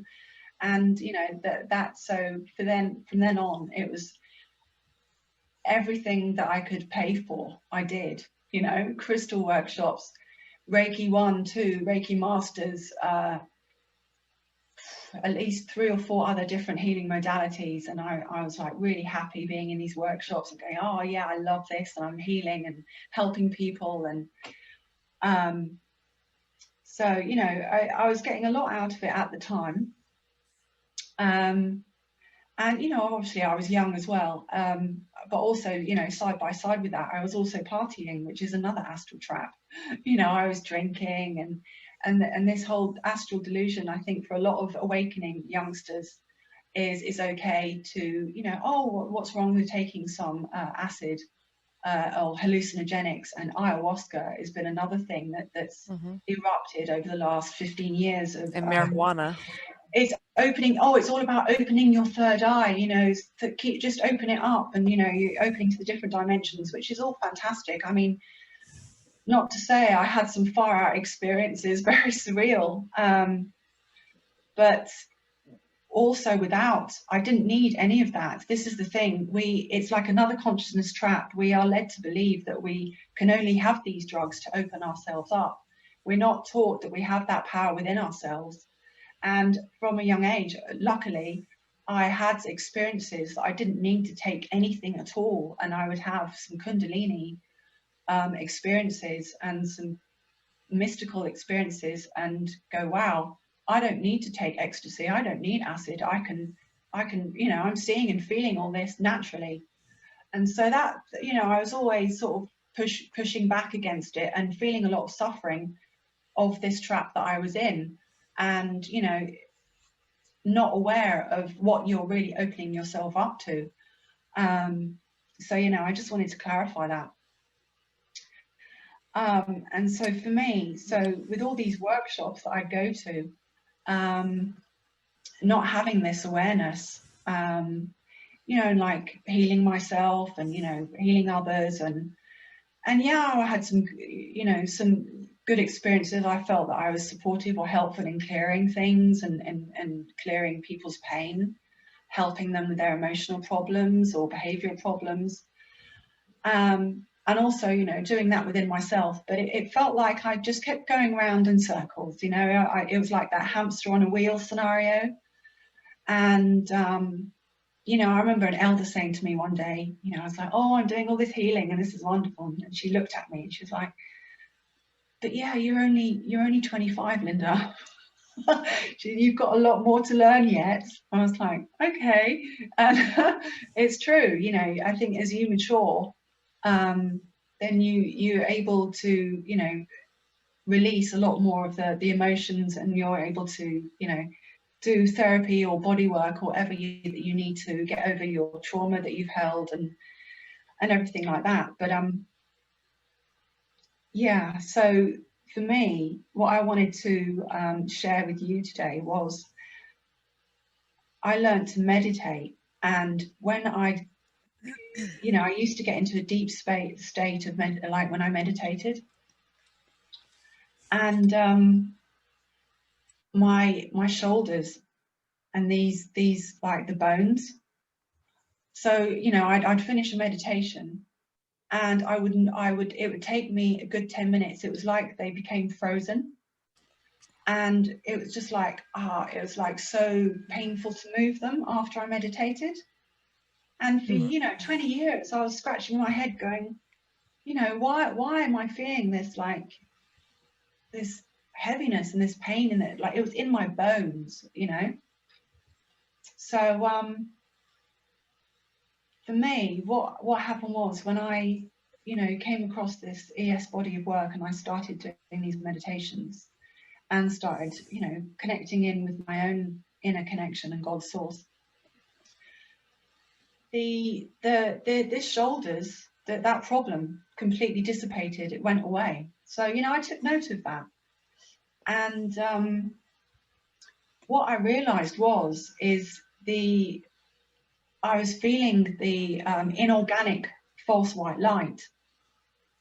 You know, it's like it was just so heavy on my shoulders. And what I discovered, you know, within the 12-2 grid, and when you're activating your light body, these are actually called the 6 and 70 points, which are our wings. And so, you know, being a sensitive, when I used to go into that space, I would feel like it's actually the wings had been clipped off, and that was the pain that I was feeling, but I didn't know what it was at the time. So, you know, I think for others out there, if you know, for me, I just wasn't getting any answers, or it wasn't clear. You know, I was like, why, if I'm healing myself and I'm feeling all this amazing white light and I'm calling on these angels and archangels, why am I still getting this pain and this? It just felt something was wrong, something was off, you know? And, you know, so this is when so many days and times when I was meditating, I was calling on different archangels. There'd be Metatron one day, or there'd be Shekinah. And there was Archangel Michael and Raphael and Zadkiel and Saint Germain, Sananda, you know, and you know, I'd be, you know, healing people and calling on these ascended masters or these spirits. And, you know, so what I'm trying to say is that I came across, even before I joined ES, I started having an awakening that something was off and something wasn't quite right. And it was a particular teacher, and I won't name him, but he was basically talking about the false light, and there was some deception going on with the new age. And that really just struck a bell within me. That really was like, struck a chord, you know, and the alarm bells started going off. And I threw out all my books that I had. Like, you know, and when I was healing people, I decided, all right, let's experience something else here now. Let me just draw upon my own inner wisdom here. And one thing I wanted to share is that on my very first healing workshop that I ever did with someone, it was some federation, spiritual federation. And, you know, I placed my hands on this lady's shoulders. And within like sort of 5-10 minutes, you know, everything's really quiet and we're all, you know, working in pairs. And there was a really loud click from under my hand, and I jumped, and so did she. And I was like, whoa, no, what have I done, you know? And what happened was that, you know, as we were sharing afterwards, she was like, you know, my shoulder's been out of place for so long, and that just clicked it back into place. And wow, I can, you know, that is just good as new. And I was like, oh, that's amazing. And all the hundreds of pounds and all those years that I spent in learning all these different techniques, it was there already, you know. And so as I, you know, 20 years later, there I am, it's like throwing out all the books, right? Okay, I know when I'm healing people, let's just see what happens and see what my, you know, just call on my own source and, you know, my own intuition. Because what I was seeing within people was this black goo and these layers of miasma within their mental body, emotional body, within their layers of the aura, and these attachments to them. And, you know, so intuitively I was asking my higher self, what do I do here? And I'd start to open up like a portal, and this portal would then, I would disattach this, whatever this goo was, or like these these like parasites, I started calling them these parasites. I was like, right, okay, you don't belong here. Is it okay to move this? You know, this is not going to harm this person. I would always ask permission first. And all this wisdom and all this knowledge started coming from within me, from within my own source, rather than what I'd learned anywhere else. And, you know, this is what I just wanted to point out and share, is that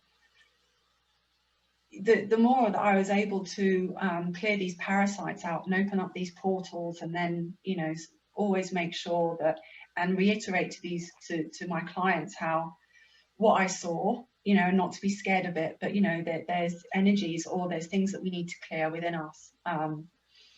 So yeah, you know, I was scratching my head quite a few years about these parasites. Like, what are they? You know, and I just thought, well, they're just sort of something that, you know, as what I'd experienced, there's some dark things that, you know, latch onto us. And so yeah, I just wanted to share that. But there was one other experience about an Archangel Michael, I think it was. And I asked to be worked on and healed as I slept. And I was fast asleep, and then the next moment I was being lifted up, and so I was physically lifted up into a sitting position, and I could feel this like huge like force around me, and I was like, oh hi, you're Archangel Michael. And they you know, this force just got to work on me.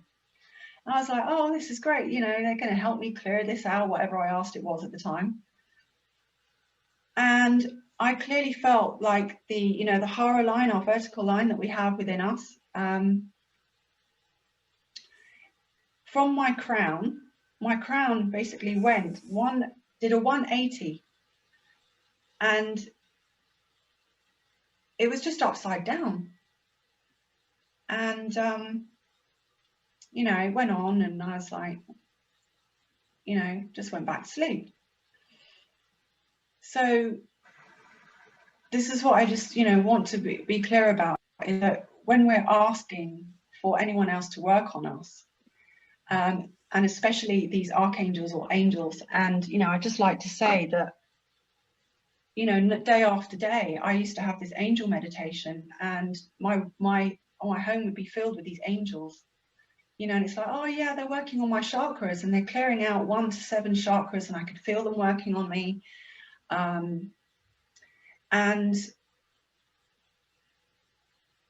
especially this archangel. So what I felt was happening in those days and those times was that there was a lot of they were able to implant even more within me, you know, into my Lightbody and into the physical body. You know, I gave them permission because I consented to all of that. I didn't know, you know, that the imposter spirit existed. And, you know, just because someone says that they're an angel doesn't mean they are an angel, or they are a being of light. You know, there can be, of course, some beautiful light beings. I'm not saying that, but I didn't know about energy signatures at that time. And I didn't know that, you know, they can create reversals within us, and that also they are operating from, you know, this reversal system. They're also operating within this false Christ consciousness, this false white light. And so years later, when I started working on myself within the, you know, the true Christ light, and within this organic consciousness that I had within me, I had to almost like clear it out. You know, I had to, what's the word I'm looking for? Repair. I had to repair the damage that had been done, you know, within my Lightbody. Because really, it's, you know, that whole inorganic thing is all about turning it upside down and inside out and reverse it. You know, so I had to reverse engineer it and bring everything the right way up. You know, it was really a lot of work that I had to do. So yeah, I just, from my own personal experience, I just wanted to share that this is what's happened to me, you know. And it's all valuable training. I'm not saying it's totally valuable, because I wouldn't be where I am now. So yeah, I just wanted to reiterate, I really value all of that training that I had, because I felt it was like a glass ceiling. I didn't feel that I could go any higher, even though I wanted to pray, I'm in service to God, you know, God, what can I do here to be of service? I just felt like I was still within this sort of consciousness trap, even though I couldn't put words to it. And so the freedom that came from not being within that field was such a freedom and a liberation, and I was able to feel the difference between the inorganic and the organic light. I could feel the difference of what I thought was experienced in the Christ light for those 20 odd years to what the real Christ light is. So, you know, what I feel and sense now compared to that is just awesome, really, to sum it up. And that's not being egotistical. I'm just saying it's just the most beautiful connection that I can have that's within myself.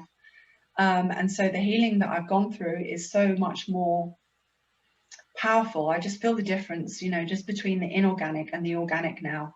and what the imposter spirit is and what it's not, and also what the energy signatures are of when they're coming into the field of, you know, who is a true Christ person, being, or who isn't. You know, this is what I just would like to make, you know, clear about this false ascension matrix, you know, and for people to have that discernment, you know, just really work on building your foundation, because there was no knowledge of that at that time for me. I was so able to open up and see and hear all these frequencies and everything like that. And I wasn't aware of what I was opening myself up to. And, you know, it was very much, oh yes, open your third eye and open your third eye. How about building your foundation first? You know, it has to come from the ground up. So you are creating another consciousness split within yourself, you know, and you're opening yourself up to these forces that can be really harmful and that you don't know it. So, you know, within this false ascension matrix, I'll just quickly add about the channeling. Luckily, my higher self always set off alarm bells about channeling, even though I would see teachers and healers that were channelers, and I would open myself up to, you know, these beings within, you know, the healing matrix, you know, and stuff like that. But I would never actually ask a being to actually plug into me and to become a channel. That was one thing that I didn't do, thank goodness. Because what they do is that this comfort, the comfort implant, but there's also another implant that goes into our medulla oblongata, which is 9D. And so, you know, if you're thinking about opening up your third eye without having your foundation built and your roots built first, and clearing out the lower spheres and lower chakras first, you're carrying all this down there that's all murky, that's all dense. You know, that's the vibration that you're going to come from. So this vibration you're thinking is what you're opening up to, you know, this 9D, oh, this channeling, oh, he's a, you know, some amazing spirit from some 9 dimension, and you know, is going to be teaching us. I just want to urge caution in this respect. I really do. Yeah, so that's enough for me to share for now. Wow, thank you, Linda. Very educational. You know, I was listening attentively because, you know, thank you. A lot to ponder, and could relate to a lot as well. Especially when you mentioned the glass ceiling, I experienced the same when the false matrix started breaking down. This is the first thing that entered my awareness. This kind of like you're jumping, but you kind of hitting the ceiling again and again and again, and you can't quite get beyond that. What is this? What is this that I'm hitting that I can't get? And like you said, it's one of those nets, one of those kind of frequency nets that you can't quite get there. And we didn't have the information and the tool. Well, I didn't, and what you're describing at that time, you know, it's only early 2000s when really it's all started opening up and coming through gradually.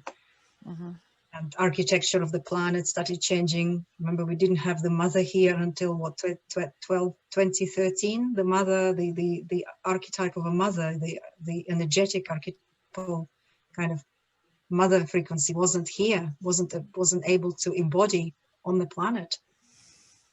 Yes, So, and this is where they wanted us, you know, was caught, you know, within this astral plane.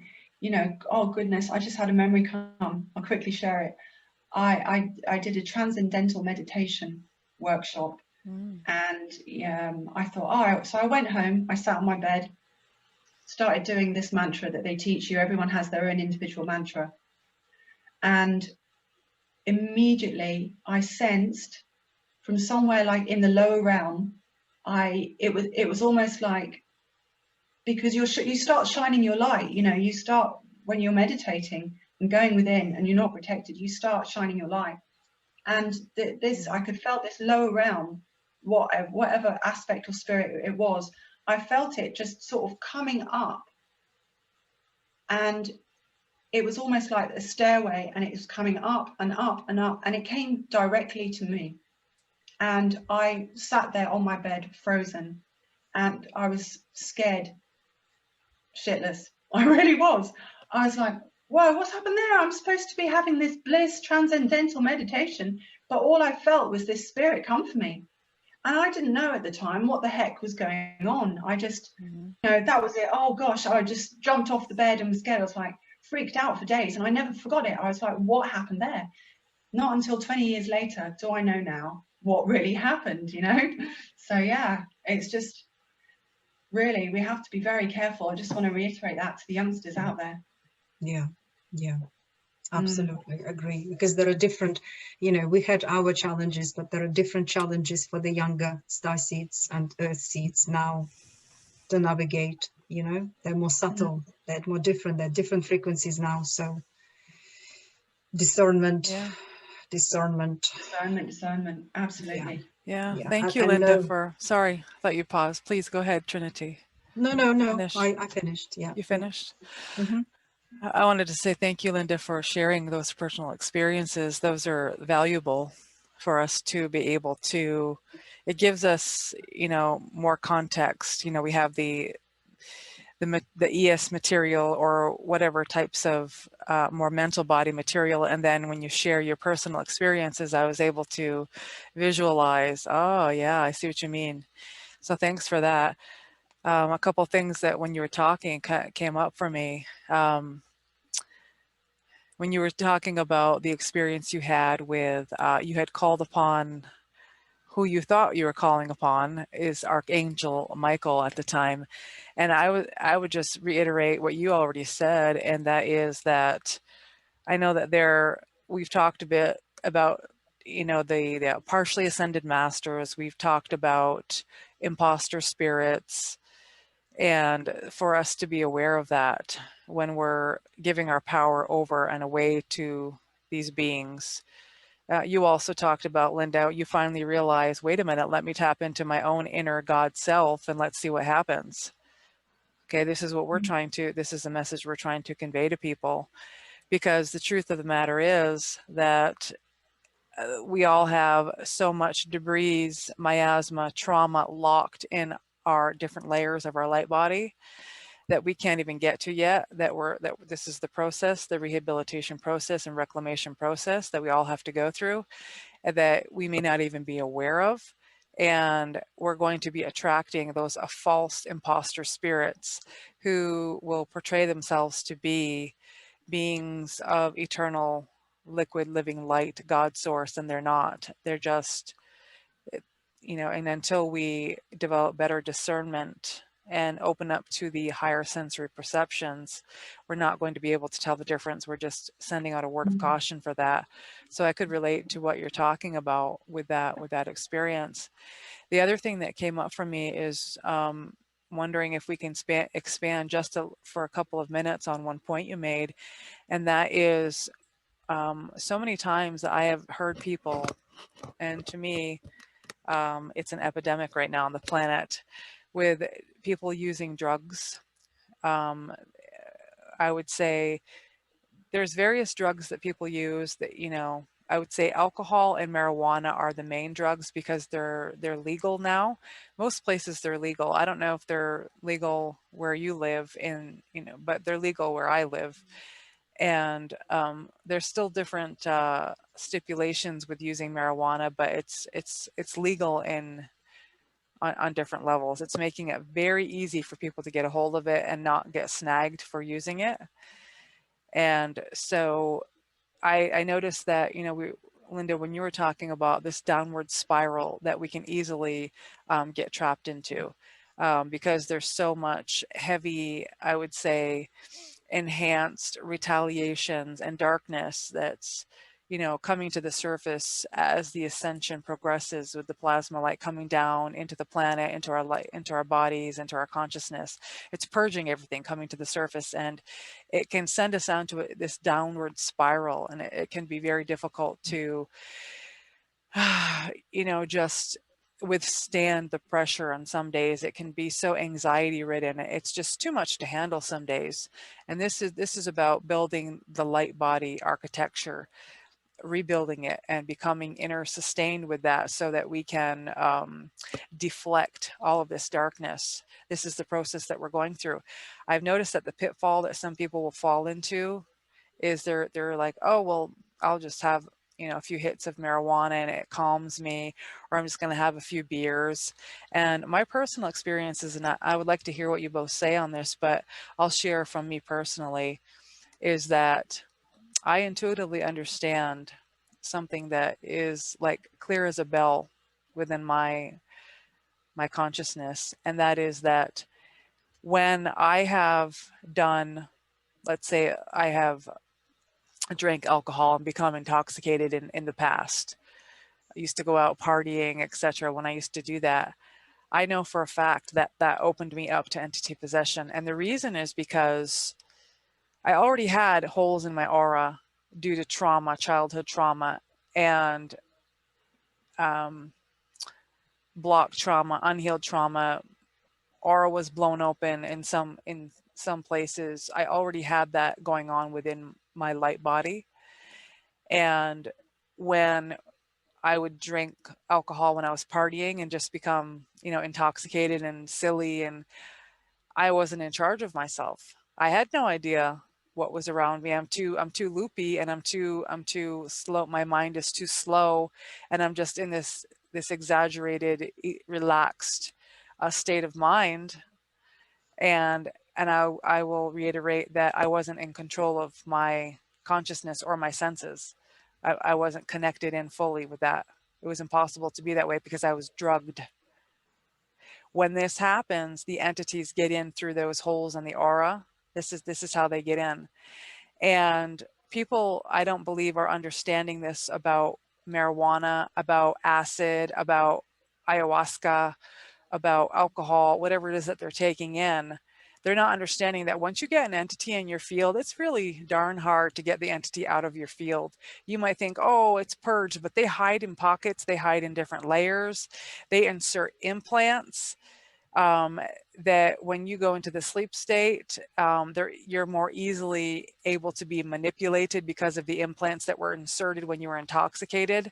And so I just wanted to point that out, the danger of using recreational drugs, even if you think that it's not a big deal. Everybody else is doing it. Oh, it's legal.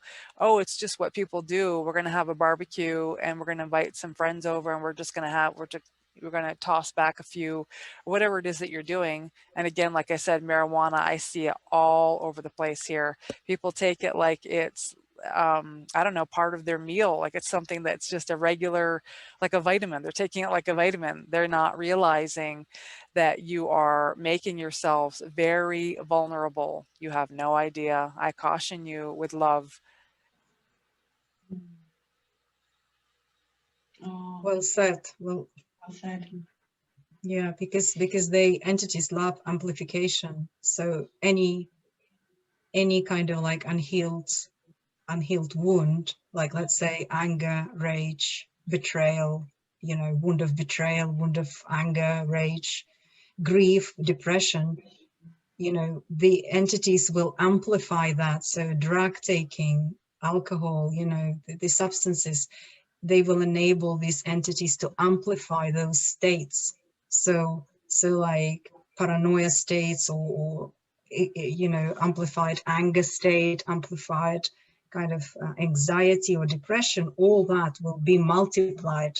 Entities love that because they almost like the drugs, they enable to create that pathway into that particular state very easy. They open it wide, and so they can then amplify it. Yes. So this is just to add what Sonia was saying. It's like, you know, we already have tears in our, you know, light body is already damaged. We don't need to do, it's like, we don't need to bring extra entities to amplify it for us. And that's what they love. They don't want us to heal. They want to keep amplifying. So we are locked in this spiral of anger, or spiral of grief, or spiral of betrayal, whatever it is, whatever pain we have, they want us to be locked in it, and they'll do But anything. what about if they're using, what about if someone says, oh, okay, well, thank you for that advice, but my doctor says that marijuana is medicinal, or, you know, I'm depressed and my doctor has written me a prescription for an antidepressant. I'll share quickly what happened to me with an antidepressant. And I want to reiterate that this is only my experience, and I can only ever share my experience. Whatever resonates for you, you should follow your own heart. Again, Linda had talked about discernment. We have to be very discerning. So just because I'm saying it doesn't mean it might be true for you. You have to go within your heart and see if it resonates. So please know that. But I will say, based upon my own experience with the antidepressant as well, is that this was years ago, and I was doing that downward spiral thing, and couldn't understand where all this heavy energy was coming from. And it was we go through many deaths throughout our life. These are, you know, I don't know if you'd call them archetypal deaths, or if you'd call them, there might be a better word for it, but you go through many deaths, and then you come up from the ashes, and then you start again your process of your life process. Okay, you go through these different stages. I think I was going through a mini death. It was so heavy, the darkness, and I couldn't understand what was happening. And so, you know, society says go to the doctor and get a prescription for an antidepressant. Everybody else is doing it, right?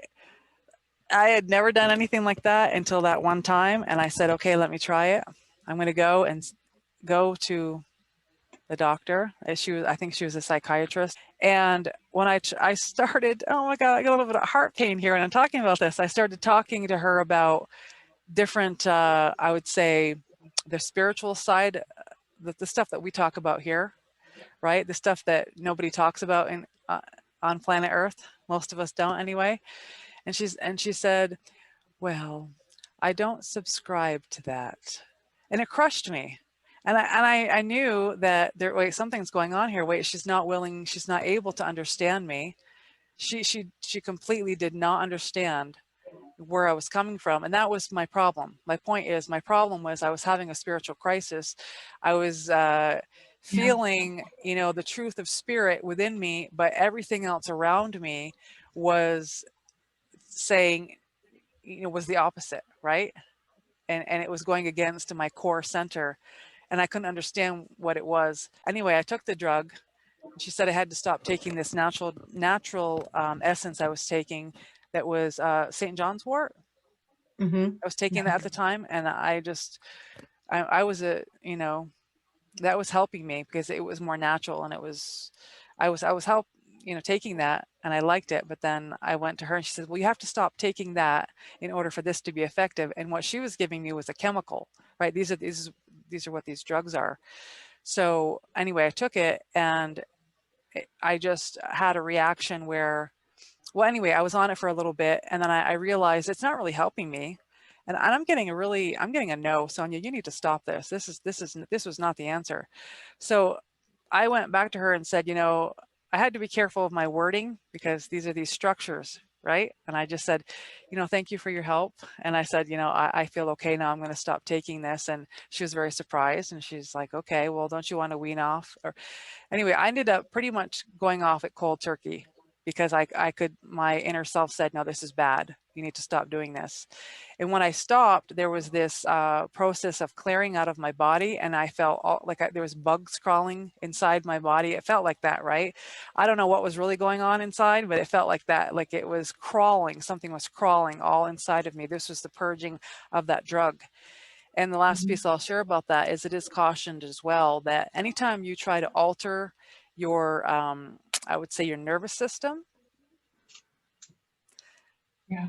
Okay, this again is where I say take only what resonates, because if you feel like you need to do something like this for yourself, you know, follow your intuition and your guidance. But another perspective might be to mull around the idea that you've got some stuck trauma that needs to be released, and you need to get that block released, and you'll start feeling better.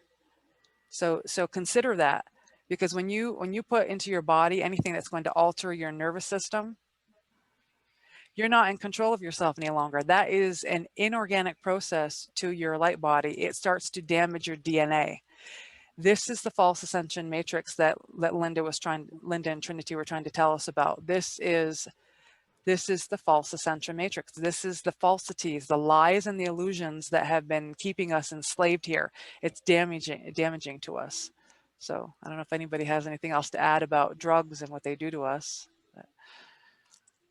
I'll just say that people might say, well, okay, you're talking about chemicals, but, you know, cannabis and ayahuasca, natural herbal remedies, you know, they're natural, they're not chemicals as such, they're not synthetic. So, but this is exactly that, you know, and some say, okay, shamans, you know, like if you look thousands years ago, shamans in Mexico and in different countries, I'm sure, were kind of partaking in that, and it's a herbal way of enhancing certain capabilities within the brain, within the kind of seeing. So this is valid. However, we need to be aware that we are in a different frequency than we were like even 2,000-3,000 years ago. So all those shamanic traditions that were utilizing that perhaps was utilized for the dark ages in which we were existing, and the energies were so dense that the only way to get through was to take something, maybe, I don't know. However, we are in a totally different ball game now. The frequencies are coming in, we are in ascension, it's going, and we don't really, you know, having those types of enhancers without, you know, being mindful about it or understanding yourself, understanding your body. There are some medicinal, obviously, qualities of that. It's a herb, so anything which is natural has its purpose here. However, we have to be very discerning. That's what I would say. Always discernment. And we have everything within us to connect to the divine. We don't need any external. I'm not talking about medical uses of it, but I'm talking about recreational part of it. I would say what Sonia said and what Linda said, I will reiterate that we have to be very discerning and guarding ourselves against this. It's almost like wanting a quick fix for something which may give us some entry into some creative dimensions where we could get inspiration and creativity. However, the price for that would be amplification and, you know, possession and, you know, all these holes in the aura and spirits which are going to be having a field day with us. So it's up to us. But don't you think they get in with the prescribed drugs too? Yes, because yes, it alters our yes. consciousness, Yeah. right? Oh yeah, definitely, of course. Yeah, that they do. Yes, any, like you said, any drug which will be aimed at modifying something within the nervous system and the brain. Yeah. Well, any chemical substance, including the drugs, would do that. Yes, I was just saying that some people might say, well, ayahuasca is a natural thing. Yeah. This is it. It's very important points there, both of you. And the marijuana it's like a suppression. That's how I see it. We are suppressing, you know, who we really are. We just, you know, everything's okay, you know, once we're in this high state, you know, that's fine. But it's a cop out, you know. That's how I felt. For me, I was suppressing, just keeping everything down. Oh yeah, as long as it's on a level. It's like, that's what antidepressants do. Yeah, I'm just keeping it all on a level because I don't want to face my pain. I don't want to feel anything, you know. Okay, no, I'll just get trashed because I don't want to feel here. There's all this, you know, that there's trying to come up to the surface, and that sooner or later, you know, we will go on a downward spiral, which the drugs, our nervous system is being changed with the alcohol, you know, it affects our brain, our bodies. With any drug or alcohol, it affects us, which feeds the downward spiral that we're in, because we don't want to feel it. But sooner or later, you know, it has to come out and it has to come up. And so by suppressing it, that's what they do, you know, marijuana, all of these different types of drugs. And with ayahuasca, you know, I saw so many people taking it. And, you know, when I took it once, and, you know, it's like, oh yeah, respect it and it's sacred. And, but it wasn't really helpful, because I was still back to who I was the next day. That didn't really help me. You know, there was like, you know, so, and then feeling all the energies, it keeps you in these lower, it's like spiritual bondage loops. That's what I wanted to say. We're trapped in these bondage loops. It's like these chains. It's like, oh, that's the chain of like alcohol, because I need that every Friday night to relax. Oh, I need a spliff every day because that's helping me to relax. But it's like another bondage loop. And so this is why we kept, you know, this is where they want us, because, you know, they're happy for us to stay there, because we're loose in that state. Yeah. You know, we've got all these negative emotions that we're suppressing that will come out when we, you know, can be really high.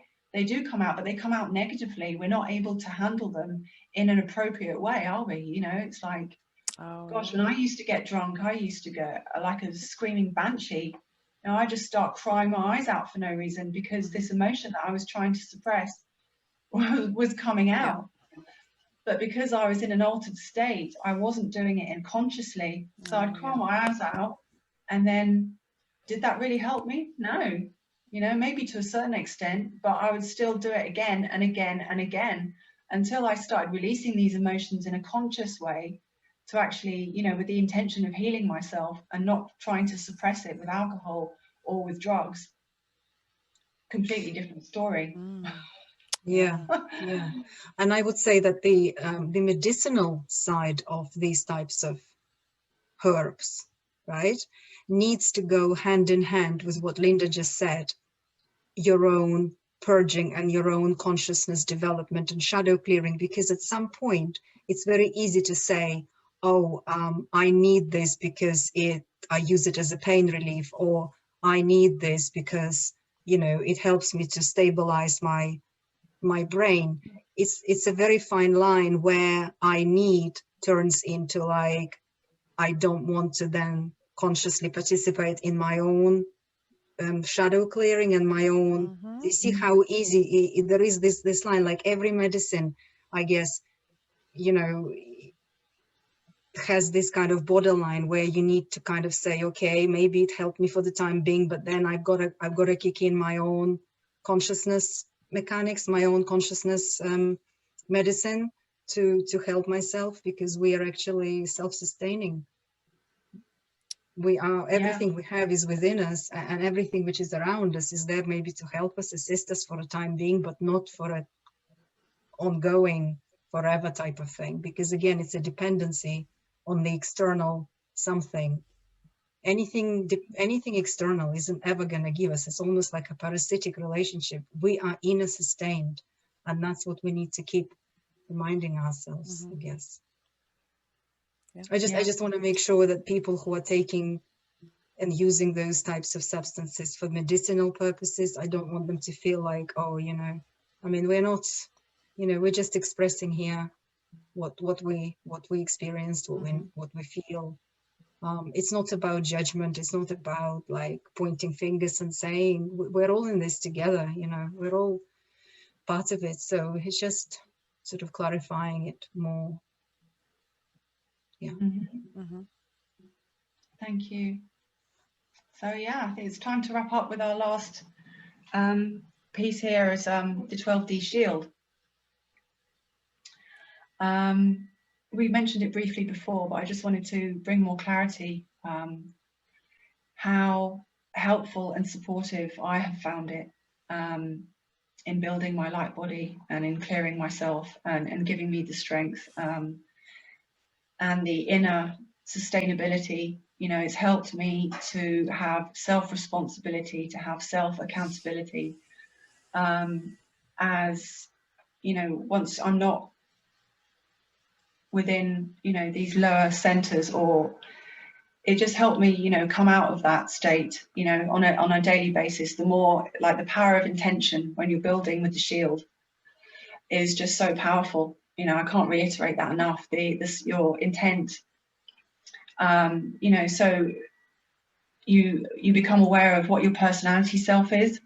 And then when you become more inner sustained, you're able to observe your personality self. And it's like, oh, I don't want to consent to this anymore. What I want to consent to is, you know, my God, sovereign and free aspect. So you start building those virtues and building the behavior. And so getting into a daily routine has really helped me. You know, I could meditate and all the different techniques as I've described over the years, but nothing has helped me more than the 12D shield. As that was really the organic source, you know, that helped me to become inner sustained and helped me become my inner parent. You know, as Trinity described, this external, we're always looking out for these external sources and crutches. And so, you know, this internal source, just, you know, this really helped me build myself brick by brick, step by step. And so, yeah, just to clarify that we build the shield as like a form of protection. It becomes a daily practice. It's also called the core triad. And so, you know, the first is the I am God, I am sovereign, I am free. So you're declaring your intent. You know, this is the, you know, where you want to be within your heart. This is where you start opening your heart. I am God, I am sovereign, I am free. And then within your heart, as you declare this, you also declare your intention. So your intention is to serve your highest power fully, completely, and totally. So you say those two things. And then you also declare the unity vow.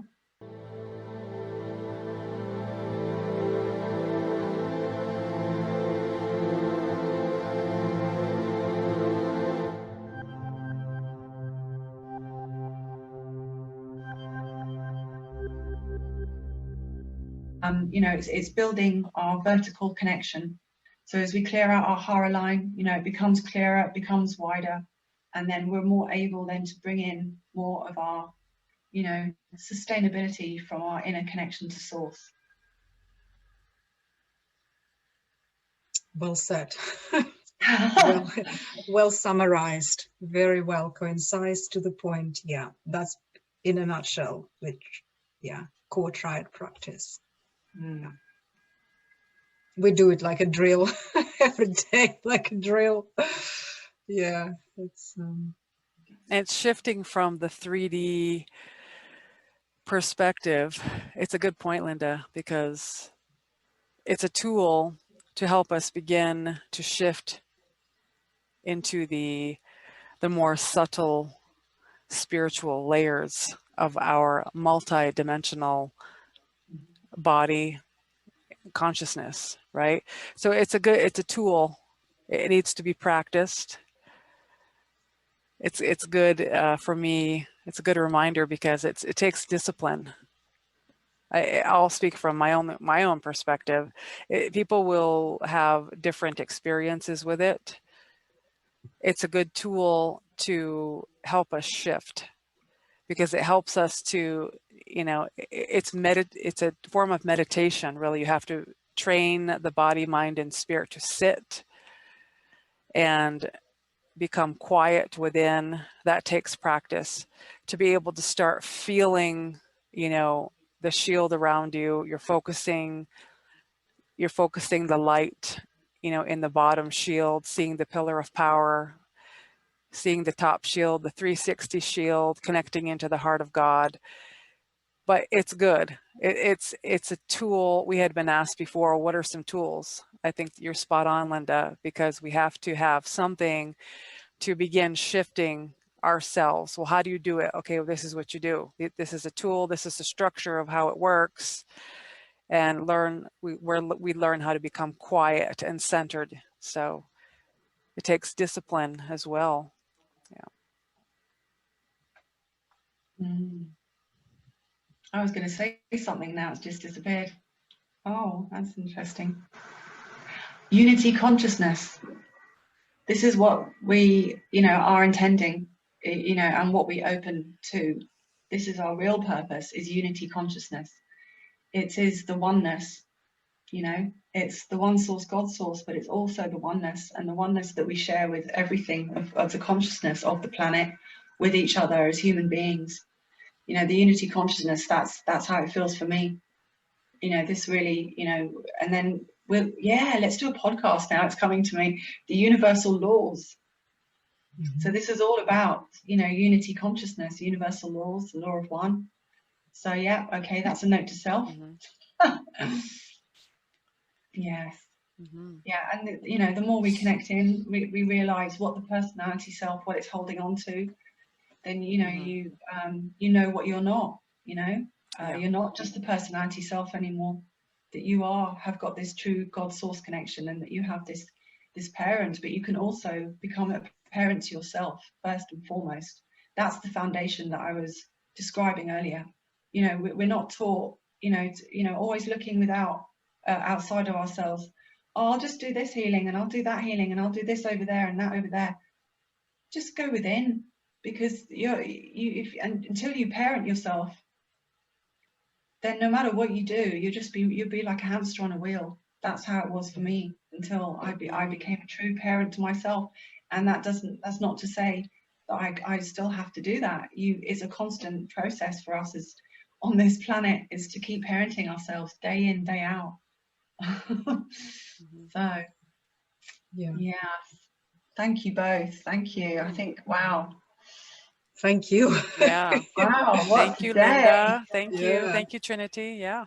Good Thank stuff. you, Sonia. Yeah, thank you. Truth Pulse. Thank you, Truth Pulse. Wow. So it's time for our closing prayer.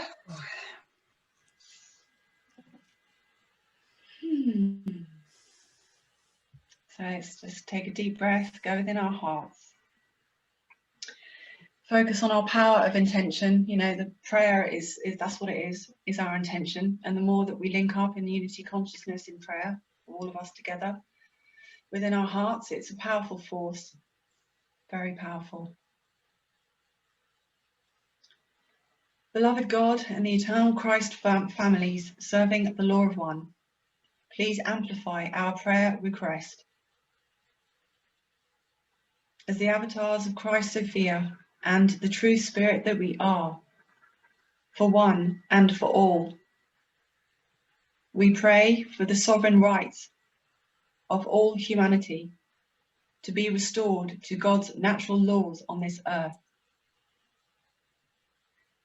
May all those that are awakening, feeling betrayed or confused by this anti-human agenda, by this anti-Christ war that is playing out,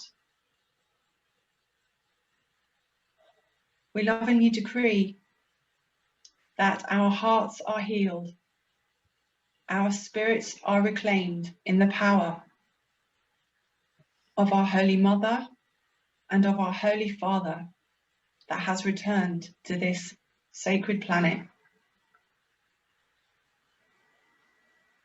May we stand strong with love and courage, bringing coherence to every level of our consciousness. Remembering the truth of the infinite God spark that we are. We pray on behalf of our children that human trafficking. We pray that satanic ritual abuse and the harvesting of loosh end completely. Please free humanity of the enslavement and entrapment from the psychopathic death cults.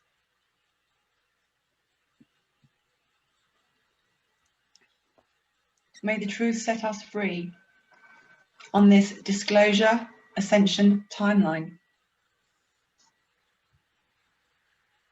In unity, we will prevail.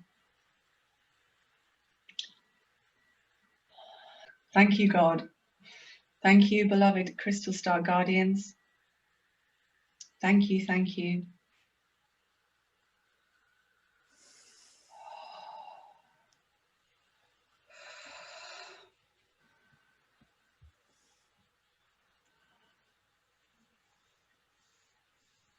Thank you for joining us today, and we hope you join us next time. Until then, much love, and in truth, in unity. Goodbye for now. Bye. Goodbye. Thank you.